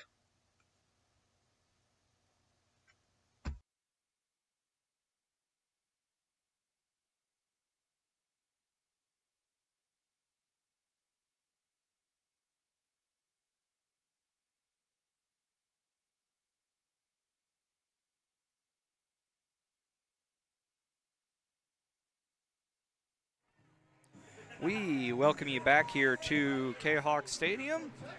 Just about ready to go here with our second half of action. Kahawks with a 9-7 lead. Zach Roseman and Dr. Chris McCluskey here with you. Pretty quick moving first half, just over, here we are just 10 after 8, and we are ready to get underway with our second half of action. The Kahawks will be kicking off. Knights will be receiving and will be trying to score towards the south end zone to the right on your screen as you are watching this. We bring in Dr. McCluskey. It seems, all in all, I think things to be viewed as positive for both teams. Oh, I think so. Good, clean game. Both teams are playing hard. Collinsville exposed Triad with our air attack via Jace Wilkinson and our receivers. I would say that Triad has probably won the battle at the line of scrimmage, but both teams' linebackers are playing well. I don't think no turnovers. We coughed the ball up. The interception right at the last play, but that was an arm punt, whatever. I went to the bathroom. Yeah, you're good. We coughed the ball up, but got the lucky bounce. So, yeah. I think the key here is Collinsville has to have sustained offensive drives and keep their defense off the field. Yep. Kick is taken there by that number 2. Yeah, and I'll tell you what, credit DeAndre Brown, the senior out of Collinsville. He got beat on contain on that last kickoff, and this time he wasn't about to get beat outside, and he faced up the Triad return man and stopped him pretty well short of any significant return gain. Mm-hmm. Knights will take over from their own 34-yard line, we'll call it. Yeah, the voice of the Kahawks, Derek Keith Cox, playing inner Sandman. There you go. Get the defense and the crowd fired up. Crowd still remains strong. Good game. Temperature definitely has dropped a little bit, a little chillier than it was at least at the start. But I have my base layers on here, Zach. I'm a cold weather sissy, buddy. Yep. And Holloway will take the first play from scrimmage of the second half and get back to the line of scrimmage. Boy, that's good to see. Collinsville's defensive line stood up Triad's offensive line, and Logan Abernathy, 5'11", 171-pound linebacker out of Collinsville, came in and stopped that play for no gain. I'll tell you what, I'm going to speak it into existence again. We get a 3-and-out. Triad punts, then we have a sustained drive to eat up the third quarter. How about it? That certainly something that could happen. We'll see here. I haven't changed the down marker, but it is second down, I promise. And Holloway will go with the option pitch, and that is bobbled. John Thomas in to wrap up Odell, who did a good job able to prevent that from being prevent that from being worse than it was, but still going to be a loss of about 7 or 8 yards on the play. Two very athletic plays. Odell didn't get a very good pitch. He bobbled it. He hung on to the ball. John Thomas, your 5'10", 174-pound senior out of Collinsville, I've been calling his name all year long. Love the way that kid plays. And some friends of mine are sort of family of his, and I was telling them how impressive that I think he is, and he came up with a big play there, wrapped Odell up. Here comes Triad. Leader in tackles for the Kahawks coming into this game, and it'll be a handoff to, might have been Riskin again, but whoever it was, it's a loss of about a yard, and it'll be 4th and long. Well, I tell you what, though, that tells Collinsville's defense a lot. I mean, you're 3rd and 15. I know Triad doesn't want to give up an interception, but it's just when you don't put the ball in the air or try a trick play, something to get a first down, you just run it off tackle. That says you don't have any faith in your passing game. Nope. Sipe on to punt, and he gets a nice clean strike onto that one. Patterson will just go ahead and say, I'm good with where it's at. And the Kahawks will take over from the 33-yard line or so. Yeah, and credit Collinsville's defense there. They were all in the mix on the punter, and you risk, if you just barely touch him, you get a penalty. And it's tough to go for a block and not make contact, and we had 3 guys that were really disciplined there. So the 3 and out that we spoke about just happened, right? Now now see if that sustained drive, right? Sustained drive. Look for Collinsville's offensive line to dig deep and at least stand up Triad's defensive line. I would think that we might start sending some lead backers or pull some guards, because Triad's second layer, their linebackers have caused us a problem tonight. Amari Harper will start things off as the running back, as Sean Wright is in, and Harper will be brought up and get about half a yard. Late flag from the referee, area of holding, and that is the signal. Play took a long time to develop, and you risk a hold there. And that's about the only way you're going to get negative yardage out of Harper, right, is a penalty. But both teams have played pretty clean tonight. Triad had a costly penalty when they were knocking on Collinsville's door, so this is not how Collinsville wanted to start their drive. However, Collinsville is capable of producing some big plays, so it'll be interesting to see. Coach Colton Rhodes is going to stay aggressive here, right?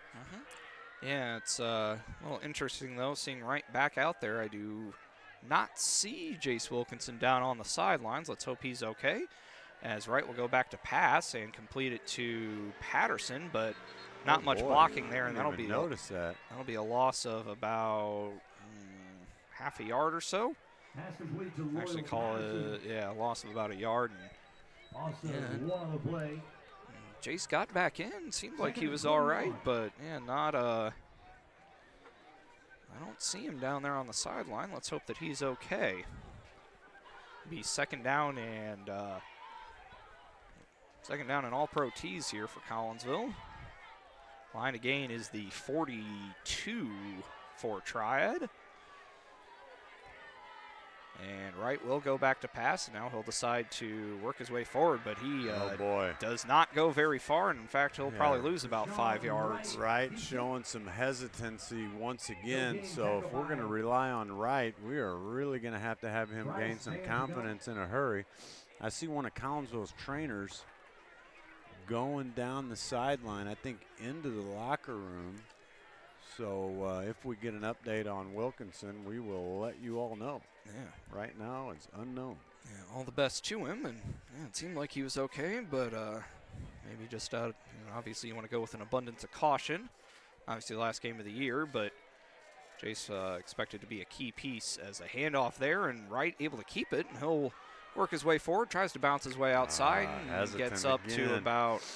Ooh, that's a bit of a rough spot if that's where they call it. You know what though? If now Wright's a little slow to get up, so I don't know who the third string is. If he keeps getting snaps, I believe in the young man to gain some confidence, but he's definitely showing some hesitancy, and he got taken down hard there. He's stumbling a little bit. Yeah, he looks a little woozy. So. Yeah, man, I'll tell you what though. Credit the young man. Coming out here and trying. We're calling on him. He's a great athlete. There was some word that he would be challenging for a starting position before the year, so he's got what it takes.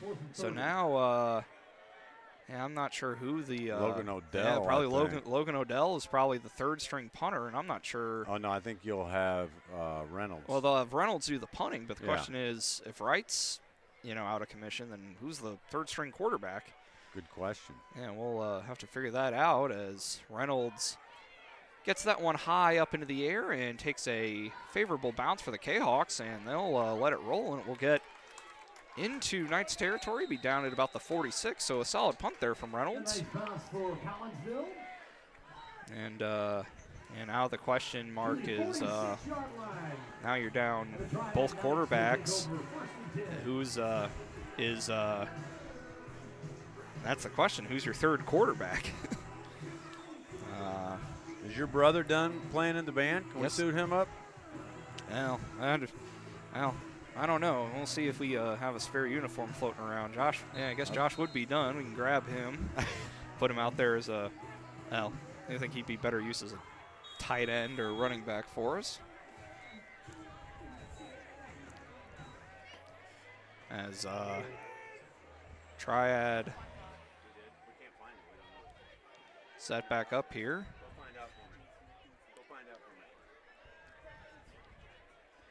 Getting set to go here as Triad trying to set everything up here. It looks like they're going,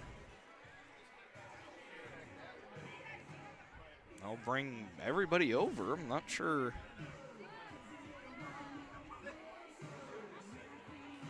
Oh, an issue with the chains?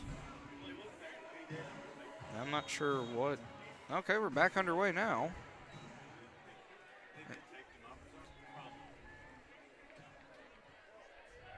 And nice to see that Wilkinson is back out there, down there playing catch with Logan Odell, trying to warm up. Triad going with that heavy set.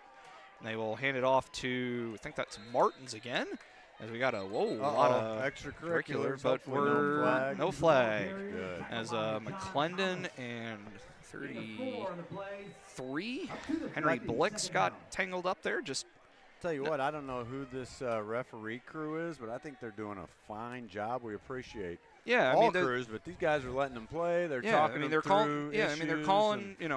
Calling stuff, but letting things just kind of happen, which is nice. Helps the game go fast. Handoff there to Odell, and he is wrapped up. Nice play there by 50, Logan Abernathy. Logan Abernathy, man, he's racking up the tackles here tonight, and he came in strong. Nice mano-a-mano tackle, brings up a 3rd and, 7? 6.5, 7, we'll call it on the scoreboard. So, see, and Triad have have they thrown the ball yet? 2 attempts, and one was pretty badly missed incompletion, and the other one was kind of an arm punt right at the end. You start blitzing your outside backers, right? Yeah, this looks like we are right here. Running formation, handoff will go to Odell, and he fights forward, gets about 2 yards. It'll be 4th and about 4. That's exactly what Collinsville did. They really put their outside backers in the box and relied on our safeties just in case it passed. Now, you would think that Triad would hunt the ball here. That would be the safe play. This is where you got to look out for a fake, right? And this is definitely fake area. Got the. You also don't want to jump. Got the, looks like punt unit, 15. Keegan Sipe back out there. Looks like the Knights will punt. And if he really gets a hold of an area of a fake, but if he really gets a hold of one, this could be down pushing a touchback. Goes a little softer up in the air, and if I'm loyal, I got to let this one go. Yeah, get away from it. And it will be touched up at the Kahawks 11.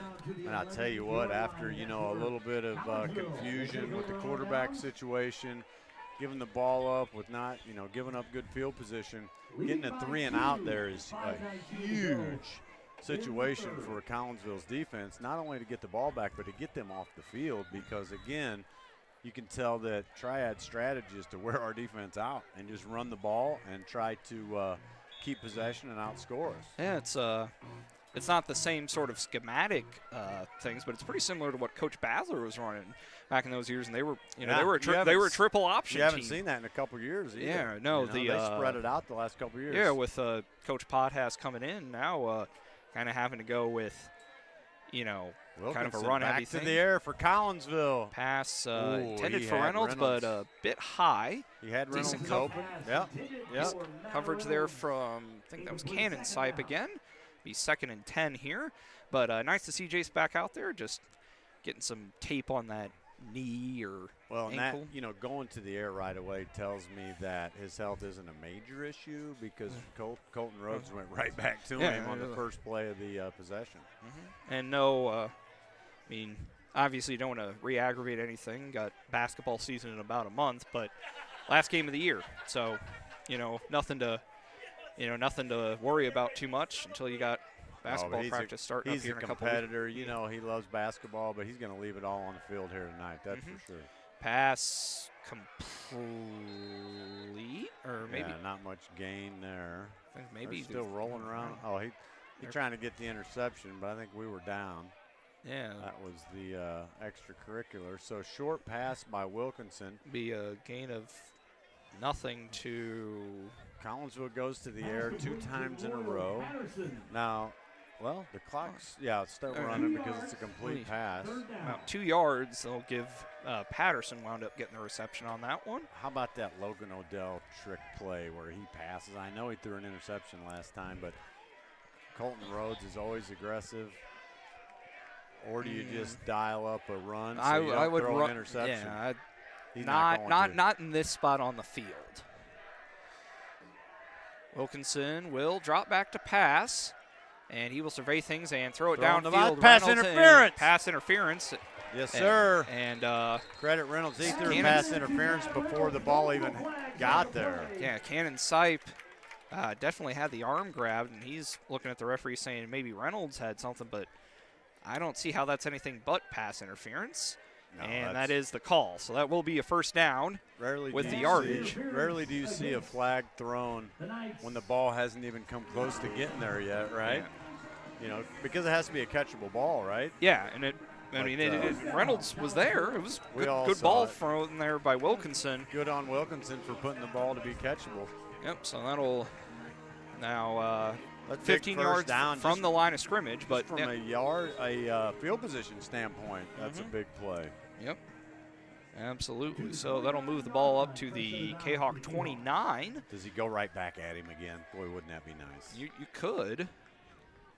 Giving him a fair amount of space, and they'll hand it off to Harper? Whoever it was, it did not go far. And who's that big linebacker, number 14? Jacob Neerman, 6'3", 225. That's a big fella. Yeah. He did hit our running back in the backfield. Did not get him down. We had a little bit of action after initial contact, but credit Neerman for breaking that play up. Stewart makes his way off the field. Maybe a little bit of an issue with the right hand. He's going to head over and be checked out by the training staff, but actually not, so seems like he's all right. Wilkinson lines up in shotgun, and the pass is complete to Reynolds, and nice open field tackle made there. Get up across the 30, so it'll be a short gain. Yeah, who was that cornerback on our wide receiver?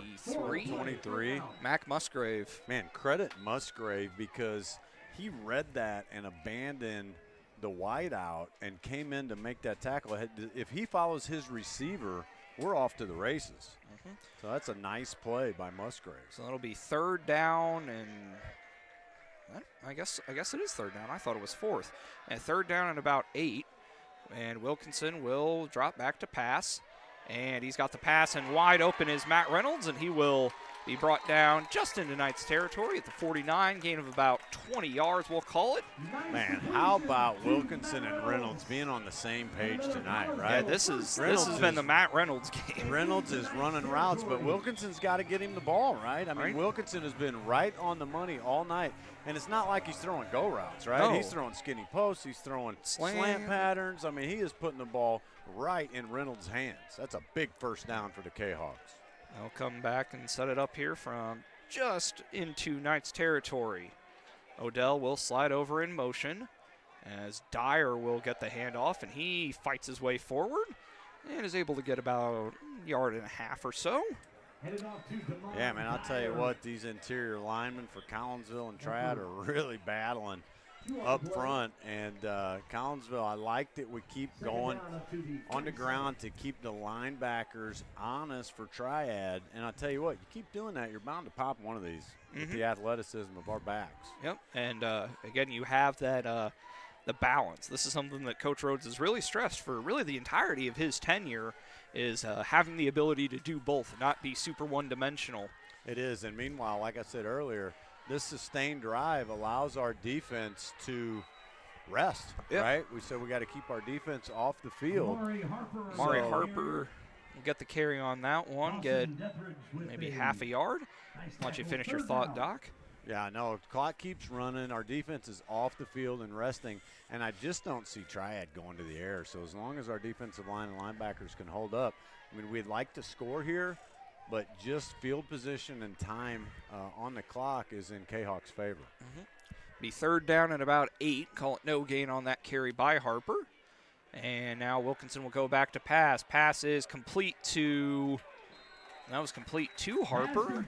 And he's able to pick up the first down. And I'll tell you what, another dime. And I don't know if that was a call play or if Wilkinson read that, but you know Triad's keying on Reynolds on those 3rd and longs. And Wilkinson, nice 3-step drop, gets the ball they out. call it – oh, wow. That'd be – throws a dime to Harper. They call him short. That's fine. We'll get this. Yeah, fourth and half the length, fourth and about the length of the football. No problemo. Yeah, no issues there. Do they do the push-tush? Tush-push? What is it? Push-tush? Yeah, tush-push, yeah. Tush-push. Well, not. Oh, no, we're in shotgun, baby. Yep. Boy, that's gutsy. There we go. And the handoff will go to, it was Harper, but he got the first down. Depends on the, yeah, looks like he did. Be. And that is the preliminary signal. Huge yes, there we go. Huge first down. Sustained drive. Credit Wilkinson. I'm telling you what, on these 3rd downs, he has come up huge. And this is just what we ordered here. Yeah, minute. We can run the clock here, and we got to put points on the board. Don't have to, but it'd be nice insurance, wouldn't it? Yeah, just taking plenty of time. Already down to about a minute left here in the 3rd quarter. Wilkinson with a pass complete to Reynolds, a little slant over the middle, and he'll get about, call it about 5 on the play. Dude, again, confidence. I mean, throwing the ball right over the middle of the field. Reynolds into traffic. He's sure-handed. How many catches does Reynolds have tonight? He's got 8 catches. How many yards? 107? 107, so that'll put him up over 500 for the year. It came in with 468 and 3 touchdowns. Hasn't gotten one yet, but sure would be nice with all the work he's done getting the Kahawks down the field if he can wind up getting into the end zone. But he does have 3 points accounted for already with that field goal he kicked, which gives us the lead as we'll run a reverse here to Reynolds. And great open field tackle there made by 13? No, 21. Jaden Howell, yeah, 13. Great open field tackle. But Mason Priest was in on the play, I believe, as well. Yeah. We had some running room, and that'll end the 3rd quarter, buddy. All right. 9-7 in favor of the Kahawks still. We'll go ahead and take a break here on the Kahawk Broadcast Club Network and be back in just a minute for the 4th quarter of action here on the Kahawk Broadcast Club Network.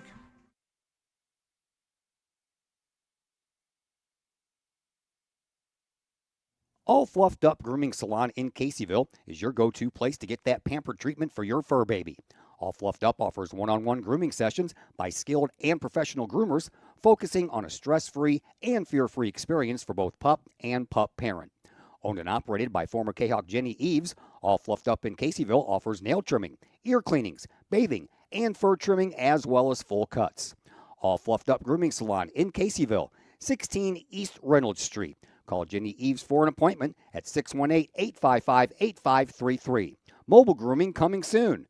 That's All Fluffed Up in Caseyville, 618-855-8533.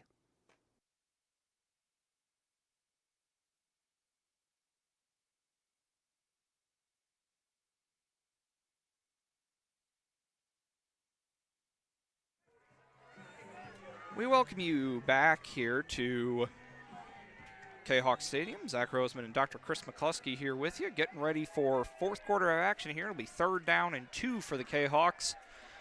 12 minutes away from picking up their 4th and final win of the year. Handoff will go to, not sure who that was. I think that was Stewart. Yeah, 25, and that is good enough for a first down, Collinsville.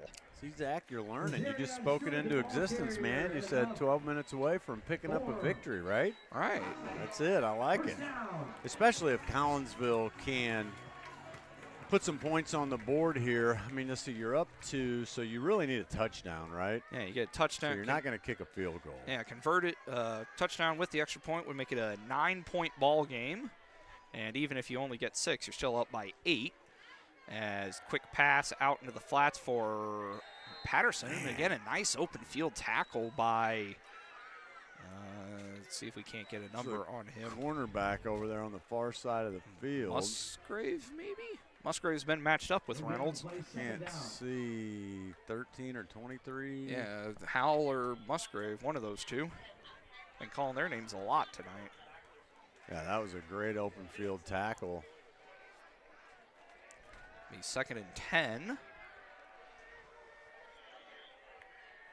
Wilkinson will drop back to pass, and he's under some pressure and will float it up, trying to get it to the sideline. And honestly, pretty good defense. Patterson putting those basketball. Credit Loyal Patterson. Had to Wilkinson was on the move, and he kind of floated that ball up. I hope he was trying to get it out of bounds, but that was dangerous. Not basketball season yet, but Patterson going for those boxing out, really. Look, if that ball's intercepted, it goes the other way for 6. Like, that's a huge play by Patterson. Yeah, playing some defense there. It'll be 3rd and 10. In this area, it's probably 4-down territory, so I would. Triad sent backers. They blitz. Look for them to probably continue to blitz to try to get Wilkinson to get rid of the ball early. Yeah, I would. Here comes an outside backer blitz. Yep. Chaos pick it up, passes. Oh, that's pass interference. They want the flag, and there it is. As Odell was brought down a bit too early by 45. Dawson Detheridge. No question there. I would think. And again, credit Wilkinson. He saw that outside linebacker blitz coming. I think that's going to be late. Oh, that might be another 15 personal foul. Or unsportsmanlike. Troy was unhappy with that call. I don't know why. Yeah, that looked pretty cut and dry. Hopefully it's on them. They were looking over in that direction. Unless one of the Collinsville players said something. I hope not. They're talking it over. You want to make sure you get it right. All right, let's see here. So we've got pass interference against Triad. And then that's fine. And then dead ball, unsportsmanlike conduct. So this should stack. This will be half the distance, so this will be first down from about the from the 7. So that'll be like a 20-yard. You can't get mad at the pass interference. The guy was just playing defense, but you can't get an unsportsmanlike conduct there, especially on that play. Like, there's no question it was pass interference, but again, Triad commits a costly penalty, and that'll put Collinsville in business. Now, I mean, you got to put points on the board, right, Zach? You got to get. I mean, can't turn the ball over. You cannot turn. Yeah, cannot turn it over, right? Yep. 3 would. You want 7. 3 ideally. Doesn't help you. 3 can't kick a field goal, I guess.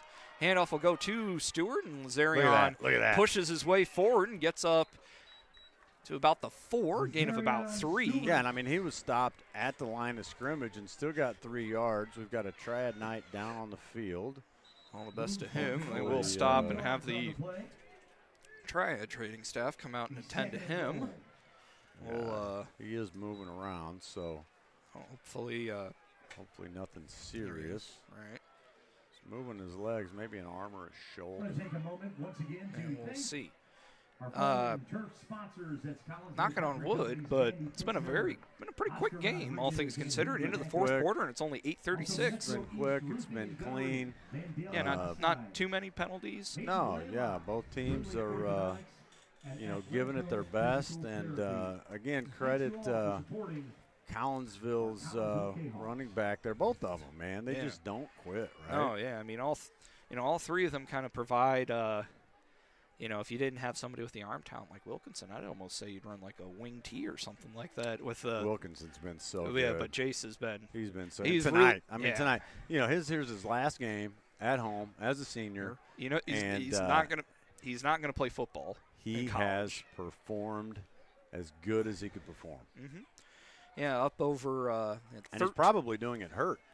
Yeah, banged up a little bit. We don't know what happened, but he was definitely out of the game and off the field. Okay, Triad's player.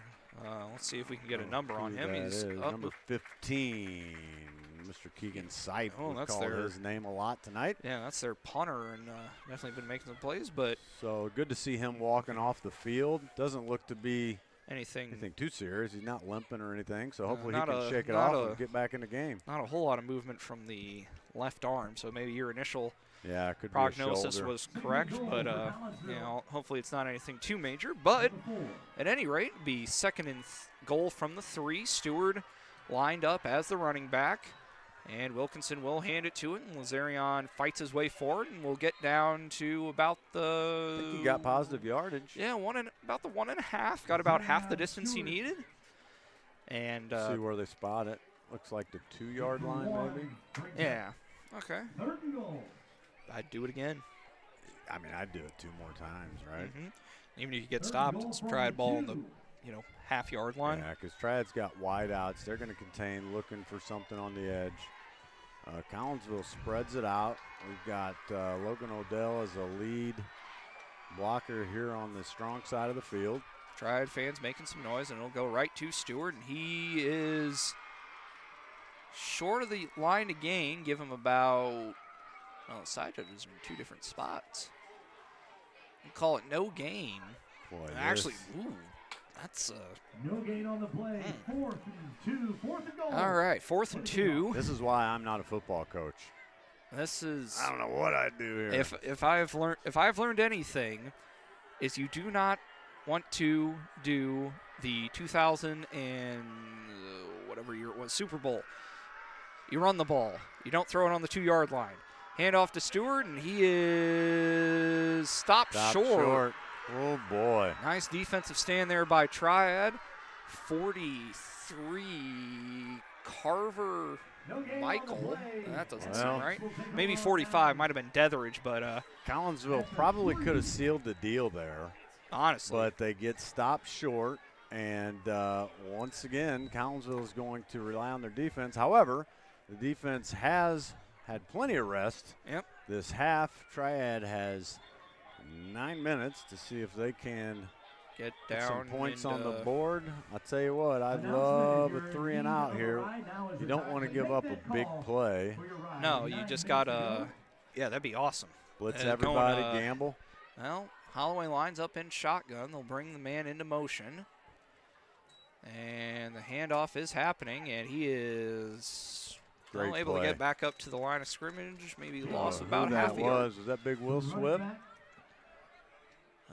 Might have Number been. 50. Abernathy again. Abernathy again, man. We've been calling his name a lot. So that's not only is that a big stop on first down, but it keeps the clock running.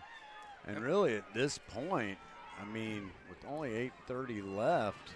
I mean, Triad have not really shown the ability to throw the football much at all. I don't think you got to keep an eye on it, right? Yeah, you'd hate to gamble and lose. Kahok fans making a lot of noise here. Holloway with the snap, and he will look forward, and he got over the plane, but it'll be loss of about half a yard, so it'll be 3rd and 10. And boy, if you're gonna, I mean, you got to think Triad's got to try to throw the football here, right? You'd think so. I mean, or it's a trick play or throw the ball, right? Like Collinsville's got to stay home. We got to keep contain on the edges. Right? Yeah, you can't. Look for Triad to try to get to the edge somehow or another on this play. Here they're subbing in.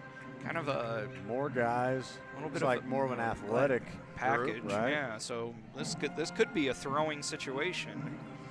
We'll see what the Knights decide to do, and yeah, you just got to stay disciplined here if you're Collinsville. You just, see what happens. And we got a delay game, maybe delay game. I'll start. Let's see. Delay game. So that'll be half the distance. So it'll be 4th. No, it'll still be 3rd down, but it'll be 3rd and 11 from everything in you wants to send everybody and get a safety, but it's not smart, is it? No, you got to be smart. Holloway will drop back to throw pass. The football. They're going deep, and it is intercepted. Nice job there by. Well, we'll see who this is, and this might actually be a pick 6. And DeAndre Brown does so. His second interception of the day, and this one is into the end zone for 6. And, well, it'll work out well enough. Didn't score on offense, but you'll take the defensive touchdown. DeAndre Brown, what a play from him. Huge pick 6. There's a flag. I think it was after the play. I think it's going to be a late hit out of bounds. Well, we'll see here. Referees. So that here comes DeAndre Brown to the sideline. His teammates are celebrating. He'll They're get putting the interception hat on him. Look at this celebration. All right, let's see what our signal is here. We have so the touchdown is good. We have a personal foul against Triad, so this will be enforced on the kickoff. All right, so nice hustle there from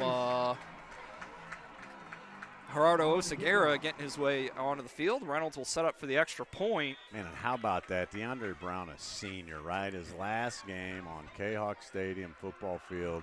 He gets a pick 6. And the kick is good. Oh, Coach Colton Rhodes is out on the field celebrating, giving fist pumps, high fives. And this game, all of a sudden, just took a turn in Collinsville's favor. I think it's safe to say that Collinsville is in the driver's seat all of a sudden here at Kahok Stadium. Yep. And that'll make it 16-7 Kahawks. 7:20 to go. And credit Collinsville's defensive line and linebackers for making the stops on those first 2 downs, right? You had to be prepared for the throw. And we call it like if they don't throw, they're not giving themselves a chance. And quarterback puts the ball up in the air. Credit our defensive backs, and good for DeAndre Brown. And I'll tell you what, he turned the afterburners on, right? Hey, he's got a pretty good number of interceptions. He's got Kahawks. He had 4 coming into tonight, so that's 2 more. 6 interceptions in a year for 9 games. You'll absolutely take that. Yeah, that's you will pretty good absolutely territory. Take that. That could be some postseason honors numbers maybe, there, right? Maybe looking at that could potentially be pushing up towards the record. I don't know what the Collinsville record is for interceptions in a season, but that might be something to keep in mind. 6 and 9 games isn't. I'll tell you what, we haven't called his name because they call him the Forgotten Five, but senior Mr. Quincy down there, number 52, going to play football at WashU next year. He's one of the leaders of this team. He's down there celebrating, and good for him. Yep.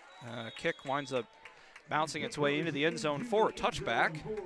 So it'll be Knights football at the 20-yard line, and we'll see what Triad has dialed up here. Kind of really facing the tough end of it, looking at first time in the Calvin Podhast era that Triad haven't made the playoffs. As Collinsville, of course, facing the same fate. And you said that coming in. You want the competitors like, we unfortunately aren't going to be able to make it, but it doesn't sound very nice. But when you're a competitor, that's just the way it goes. Yeah, right. Especially a rival. Yeah, and it's you got motivation to just beat Triad. That's right. And what Collinsville has to do here is prevent the big play. Right. Right. That's where Collinsville is right now. You prevent the big play, and you're in the driver's seat. All right. It's more spread formation look here for Triad. Go 5 wide receivers. Holloway will float it out there to the sideline, and a late hit from the back judge. Late flag, but I don't know what that could be. It might be a defensive hold. The receiver ran an out pattern, and if our guy grabbed his jersey, that could be a defensive hold. I don't know what else it would be. Yeah, back judge wouldn't throw the call for roughing the passer, would they? I got an eligible man downfield. All right. Well, and there you run the ball all game, and then you run a pass play that's develops late, and get a lineman down there. Lineman, you don't have to go. What's the rule? Yard and a half or 3 yards or something? It's not much. I want to say it's 5, but I don't know for sure. What's the limit on receivers downfield? What's the yardage? I mean, lineman. What's the how much room do they get? 5 yards. 5 yards. Chris Kettler says. Well, we'll trust Chris's judgment on that. Holloway will go back to pass again. He's pressured, and he's got some space. There's a hold. Abernathy, and is that John Thomas in there? Yeah, with a good tackle. Pretty good yardage there. Their offensive lineman tackled our linebacker. Oh, 14, not 4. Will Swip in there on the tackle. Yeah, Michael Stevens, number 56 for Collinsville, was in the backfield, and he got tackled, so no call there, which is fine. Collinsville's trying to sub. And we'll have a timeout taken by Coach Rhodes, and he is. Yeah, he's taking blame on that. He said that's his fault, not the defensive coordinator. Are we going to go to commercial or stay here? I'll keep it here for this one. All right, yeah, why not enjoy it, right? Yeah, things. So it's going to be 2nd and 6 now. Triad's shown that they're going to throw the football now, which is interesting. So they're going to put Collinsville's defensive backs to the test, and it'll be interesting to see what Collinsville's strategy is here. You know, whether they, I hate to even say the word prevent, right, because it never works. Yeah, it's. You know, I think we just stay home, play straight up. Yeah, just you know, it is what it is. I mean, you have a touchdown cushion. You can, you know. I think wouldn't you just don't give modify up the big play, right? That's a big thing. You know, if they run it and get a few yards. As a matter of fact, if you get beat, the defense backs need to know, take a penalty over a big play. Holloway is back to pass, and that pass is complete to number 11. That is Braden Riney. He gets a pretty good gain up across the 40. Yeah, good ball by Triad's quarterback, and they're going to go with a no huddle. And go with tempo here. Boy, there could be a false start situation, but they didn't call it. Pass out to Musgrave, and he'll make his way forward. And he did get out of bounds, so that stops the clock. Smart play by Musgrave. Yep. Musgrave, another multi-sport guy. I think not he's good enough for a first down. We'll see where the spot is. About 47? 6, gain of about 6, we'll say. 5.5, and again, goes same play pretty much, and nearly there. And making oh boy. John Thomas with the hustle, and does enough to slow him. Great hustle there by John Thomas. Blow the play dead. He's still up. Golly. Man, that took forever for him to go down. I can't believe they didn't blow that play. But dead, but John Thomas saves that. Yeah, so this is where Collinsville's got to get set. The hurry-up offense had us confused on that last play. It seems like they've gone. Collinsville, don't be afraid to use a timeout if you're confused. They're going to go with the same play again. Yep, go right to Musgrave, and this time, nice job. Jonah Gordon first in, and then Anthony Brown able to finish the tackle. Nice sports. Like the idea there from Grayson Yank, number 66, trying to help the player up for Collinsville. I think that was Adam Frazier. Grayson, a good kid, another Cairo Plus powered athlete, Zach. Kid, you know, and now we'll. Let's go. Holloway squirts out, and nice play there by 71. Landon LaRue. Yeah, that would have ended the game for Triad. So good hustle by 71. Mr. LaRue, a senior, 6'3", 240. Man, he was moving for a guy that size, right? He got back there and able the to fall on the football. football. Still run. And this is 3rd and long. This is where you cannot give up a big play right here. Go with a more standard formation. I think that's Odell again in the backfield. Holloway will drop back to pass. Pressure from Frazier. Pass is complete to Musgrave. Just keep him in front of him. Good job there by Will Swip and Loyal Patterson. The gain probably of about 13 yards, but that's fine. Good ball, good catch, good open field tackle by Will Swip. And really with the amount of time on the clock, you can even give up a first down. You just can't give up a touchdown here. You might even be able to give up a touchdown. Just don't say that, Zach. Yeah, we'll see here. Shot play, and that is. We catch it. Interception. I got a flag late for PI. And is that DeAndre? I thought it was intercepted. Yeah, we'll see what the flag's for. DeAndre with his 3rd interception. If this play stands, there's a flag here. We got extracurriculars on the field. Holloway. I think that's on Triad because his coach is coming to get his guy. And that's going to be after the field. Holloway and Jonathan Jones. So we'll see what the flag is down there. There's bean bags and laundry all over this football field. Yeah, let's. Fortunately, Will Swip being helped off. All the best to him. Loyal Patterson walking around out there. I think that was a beanbag on the pass and not a flag, I hope. I thought I saw like an a rosin bag? interception. Yeah. Yeah, normally on that they'll throw the beanbag. I think the flags just came down late for conduct. After. So hopefully you'll see Collinsville gain possession on an interception, and then hopefully personal foul on Triad to get us out from deep in our own territory. But the referee crew is discussing this at length. They're going to actually go talk to Triad's coach. I don't know what they're going to say here. Maybe see if it's. Oh, wait a minute. They're bringing the ball. Oh. Well, this is. They're not going to call pass interference on that, are they? Well, we'll see here. I'm not sure. Well, hold on. Yeah, we don't know what's going on.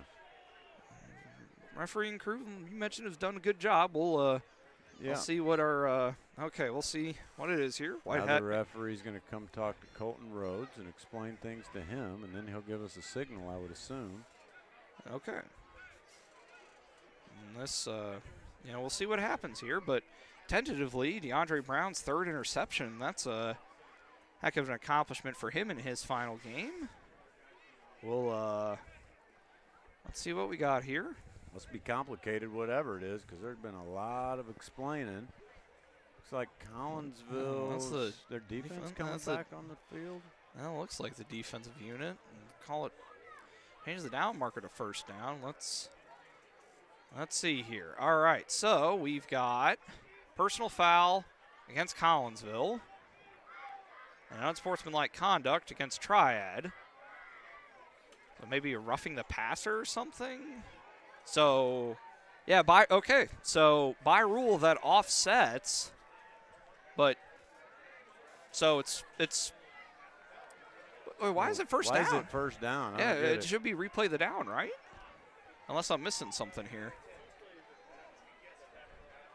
It should be shouldn't it be fourth down?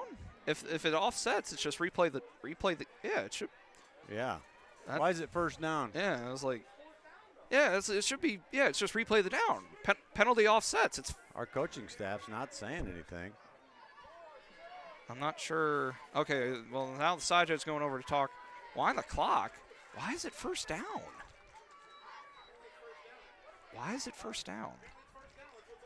Okay, Holloway will float it up in the air, and that is an uncatchable ball. Uncatchable ball, right. Good coverage. Is that Patterson on the coverage? Yeah, Patterson been matched up with Musgrave. Maybe both the personal foul makes it a first down before the offsetting? Or maybe the unsportsmanlike conduct. Maybe they ruled that after the play. Right. And then they just brought the yardage back so it's in the same spot. Maybe. I don't know. That at least makes sense to me. If you call it a dead ball, then the 15 there, and then the 15 back after the play, so it's first down from the same spot, I guess. I don't know. Okay. It is what it is. Yeah, it is what it was. Yeah. Collinsville needs to make a stop. That's where we're at here, Zach. All right, second down and 10. Holloway will drop back to pass, and the pass is incomplete, intended for Howell again. Called his name a lot. For Howell, number 12 for Collinsville, Zamarion Boykin on the coverage. He was step for step with the Triad receiver. So the only good thing for Triad is the clock is not running, but they've got 3rd and 10, and Collinsville's defensive unit is answering the call once again so far. Here comes Triad. All right. Holloway in shotgun. He's got Odell in to block. Pass is intended for Musgrave, but over his head, or actually that's not Musgrave, that is Braden Riney, number 11. Riney, and again, Boykin with him step for step. So, if I'm Triad, I take a shot and either try for a completion or a pass interference, right? Yeah. So if I'm Collinsville, I'm thinking I'm sending the linebackers, right? Putting all my backs in coverage and sending the linebackers. And if we get a turnover on downs, that's pretty much lights out if we take care of the football. Holloway will go back to pass. They are going to do it. They're going to go deep. Float to the end zone. Uncatchable ball. And that will be a turnover on downs. So now's where Collinsville has to stay disciplined. The crowd reacts as if we've won the game, but we have not. No, the game not over yet. So A lot of celebrating on the field. Let's hold up for a minute here, fellas. But credit Collinsville's defense. You know, they have come up huge all night tonight. Really, the defense has been a strength of the team all year. Yeah. And, you know, they've had games that haven't gone as well. Maybe the Marion game, we'll say. But, tonight has been a really, really strong showing for everybody involved. And credit the offense for keeping the defense off the field, keeping them fresh, like we said earlier in the game. All right. Wilkinson lines up in shotgun. He's got, I believe that's Dyer lined up as running back. Or no, that is Stewart, I think. But he gets look at that run. Hang on to the football, young man. There you go. Gain of about 11 or 12 for Lazarion. And he's not a real big guy, but he runs the ball really hard. He is a fire plug, buddy, and his legs do not stop moving. Only listed at 5'4", 170, but solidly built. Not real tall, but he. When does Triad start using timeouts? 7, 14. Actually, 3. they can't. It really doesn't do any good. I mean, I guess you don't want to quit and give up, but even if they scored a touchdown, they would have to onside kick and score. So I would be calling timeouts now. Yeah, honestly. Run doesn't there. Look like they are. And the pile will be. Blow it dead, guys. There you go. All right, gain of about 2 yards. Damon Dyer in there on the carry. Yeah, if I'm Triad, I'm calling timeouts and stopping the clock, but doesn't look like they're doing that. Maybe. That's interesting. They're basically just handing Collinsville the game at this point. Maybe. Yeah, it seems. I mean, am I wrong? Maybe just kind of. You have to call. You have 3 timeouts. Yeah, You've got to burn them and get a stop. Try to score, onside kick and score again, and they're just giving up the clock. Maybe it's just sort of. That's really that puzzles me. Yeah, maybe 2:25. I don't know why he'd wait. I don't know. With 3 minutes left. Right? Handoff go to Harper on that carry, and he gets up to about the line of scrimmage. And now it looks like Coach Podhass will take the timeout. Now he wasted a whole minute and a half. My goodness. Yeah, it took a while, but that timeout is called now. We'll go ahead and take a break this one. Be back here in just a bit on the Kahok Broadcast Club Network.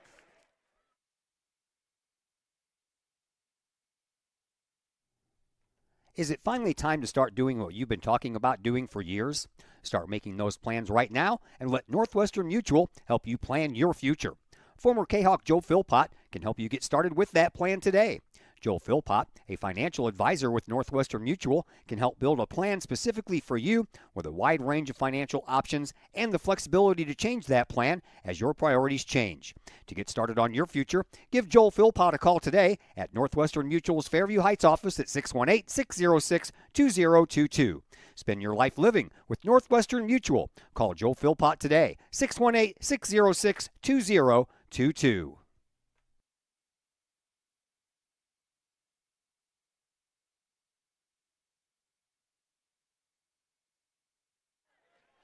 We welcome you back here to Kahok Stadium. Be third down and about 7 here for Collinsville.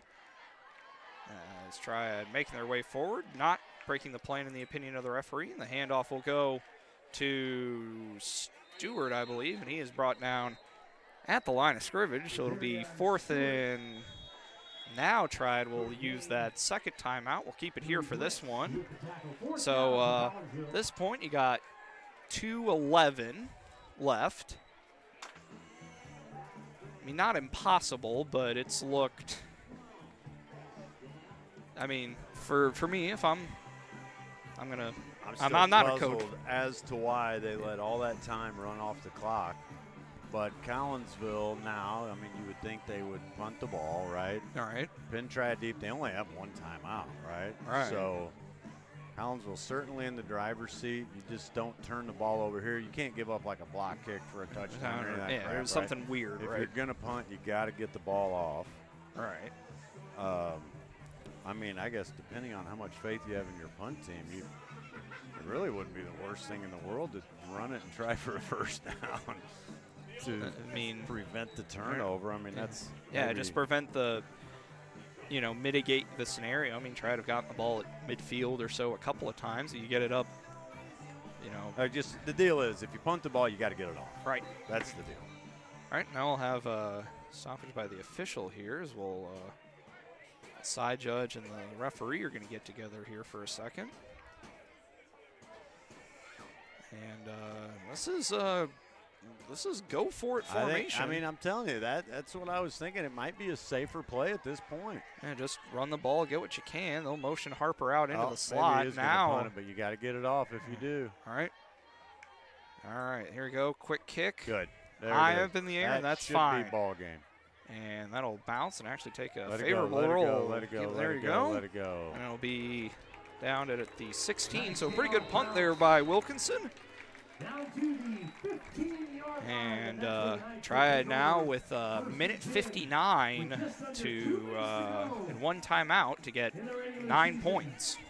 Chaos lead. I don't see it happening. I mean, crazier things have certainly happened in high school football over the years, Stop saying that. but doesn't seem especially likely, at least to me. John Holloway will lead the Knights out onto the field. 1st and 10. Odell lined up as the running back, 4 wide receivers for Triad. They'll drop back to pass, and the pass is intercepted by Loyal Patterson, and he will do the smart thing and run around and try and waste some clock. Reverse field. Hang on to the ball. There you go. Good play by Patterson.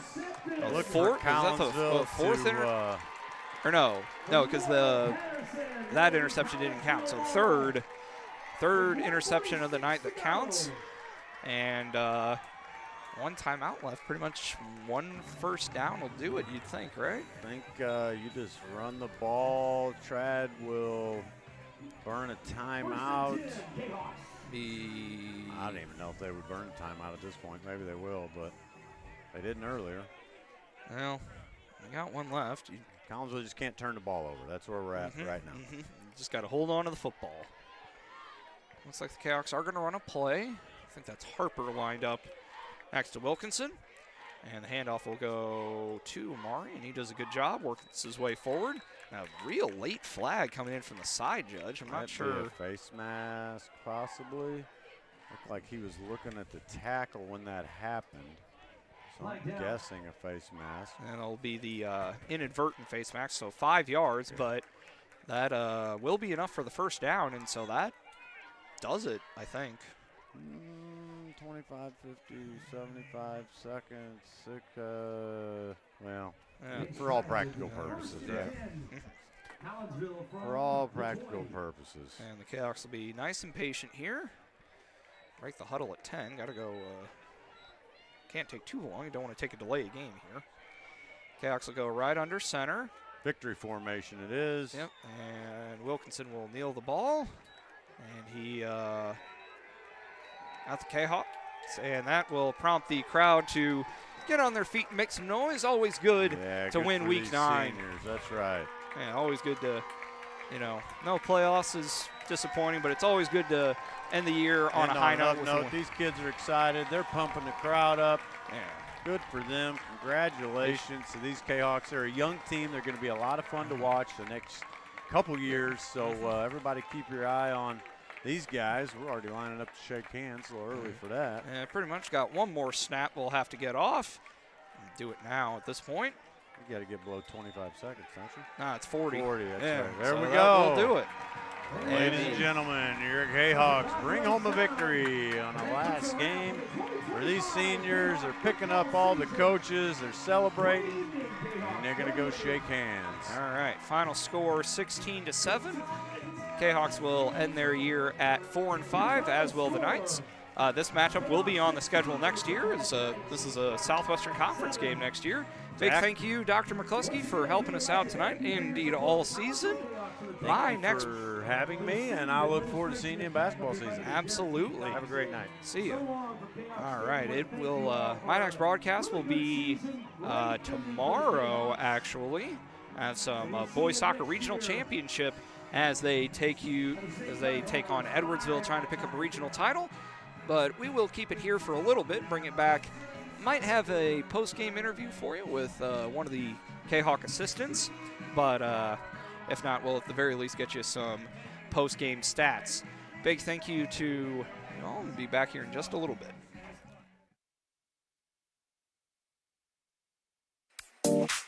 My name is Rayshawn Taylor, collegiate basketball player at SIUE. At the end of January, I had an ACL injury. I've been searching for ways to come back as best as I can after the construction. Dr. Chris introduced me to the Sockwave machine. I'm gonna be honest, at first I was kind of scared because I didn't want it to shock me and hurt me too bad. And I had heard something about it and I did my research on it, and it turns out it didn't actually hurt. It just was a good pain. It's just finding where it hurts to promote the healing, and that's exactly what it did. I've actually had this surgery before. This time I feel like I'm back on my feet quicker, much faster. I'm much stronger than I was up to this point last time. And honestly, I feel like I could play right now. I'm excited to get back on the court. Thankful that Dr. Chris introduced me to this.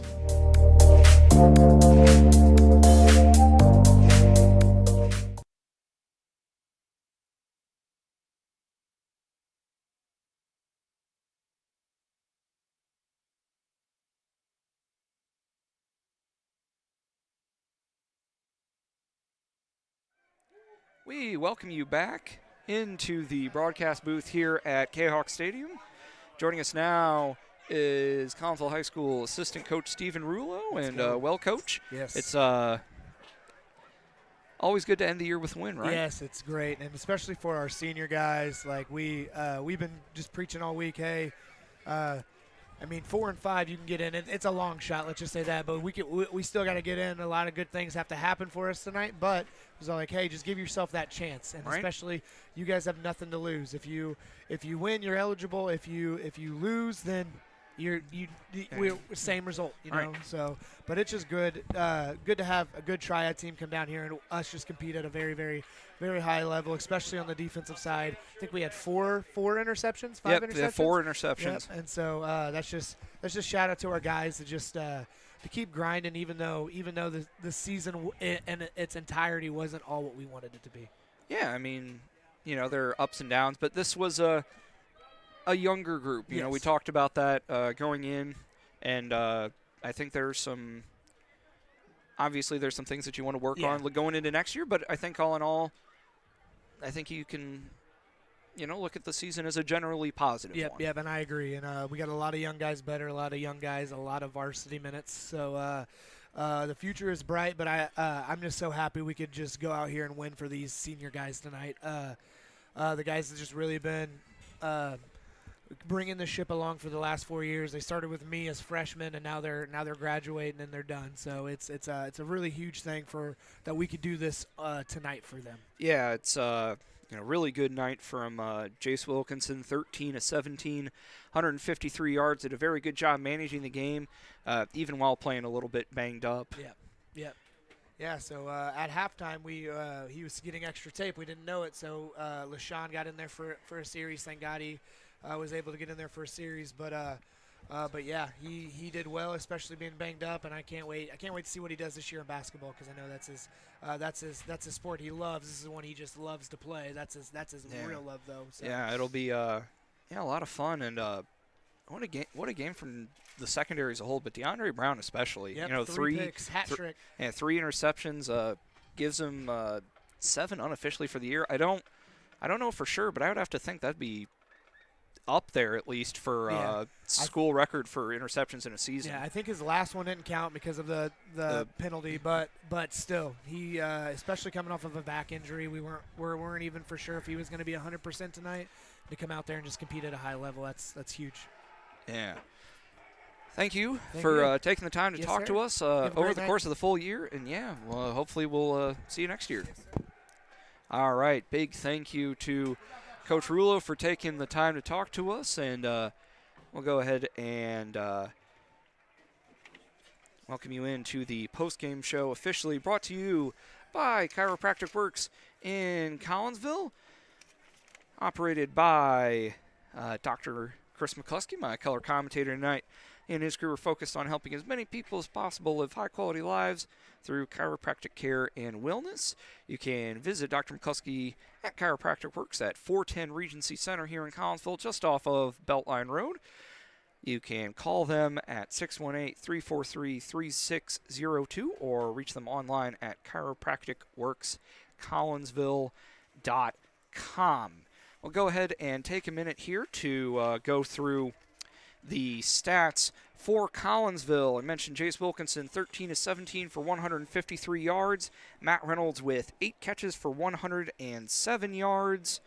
Lazarion Stewart, the leading rusher for the Kahawks, 14 carries for 39 yards and a touchdown. Did a good job running there between the tackles. All in all, a good, fun game. Leading rusher for the Knights was Jacob Odell with 12 carries for 29 yards. John Holloway winds up going 5 of 11 for 59 yards, and winds up being 3 interceptions. Mac Musgrave with 4 of those catches for 42 yards. Both teams' seasons will more than likely end at 4-5. I guess it's hypothetically possible that we could have things hypothetically possible, but we'll see. At the very least, I know that I will be back here tomorrow at 1 o'clock for the Boys Soccer Regional Championship game. Collinsville and Edwardsville set to hook up on the soccer pitch. And big thank you to everyone for watching. It's been an honor and a privilege. Thank you to Todd Duke for giving me the opportunity to call a varsity football game, and it was a nice, good, fun game, and Kahawks are able to pick up your victory 16-7. We're going to go ahead and wrap things up, and until tomorrow, everybody have a fantastic rest of your Friday evening.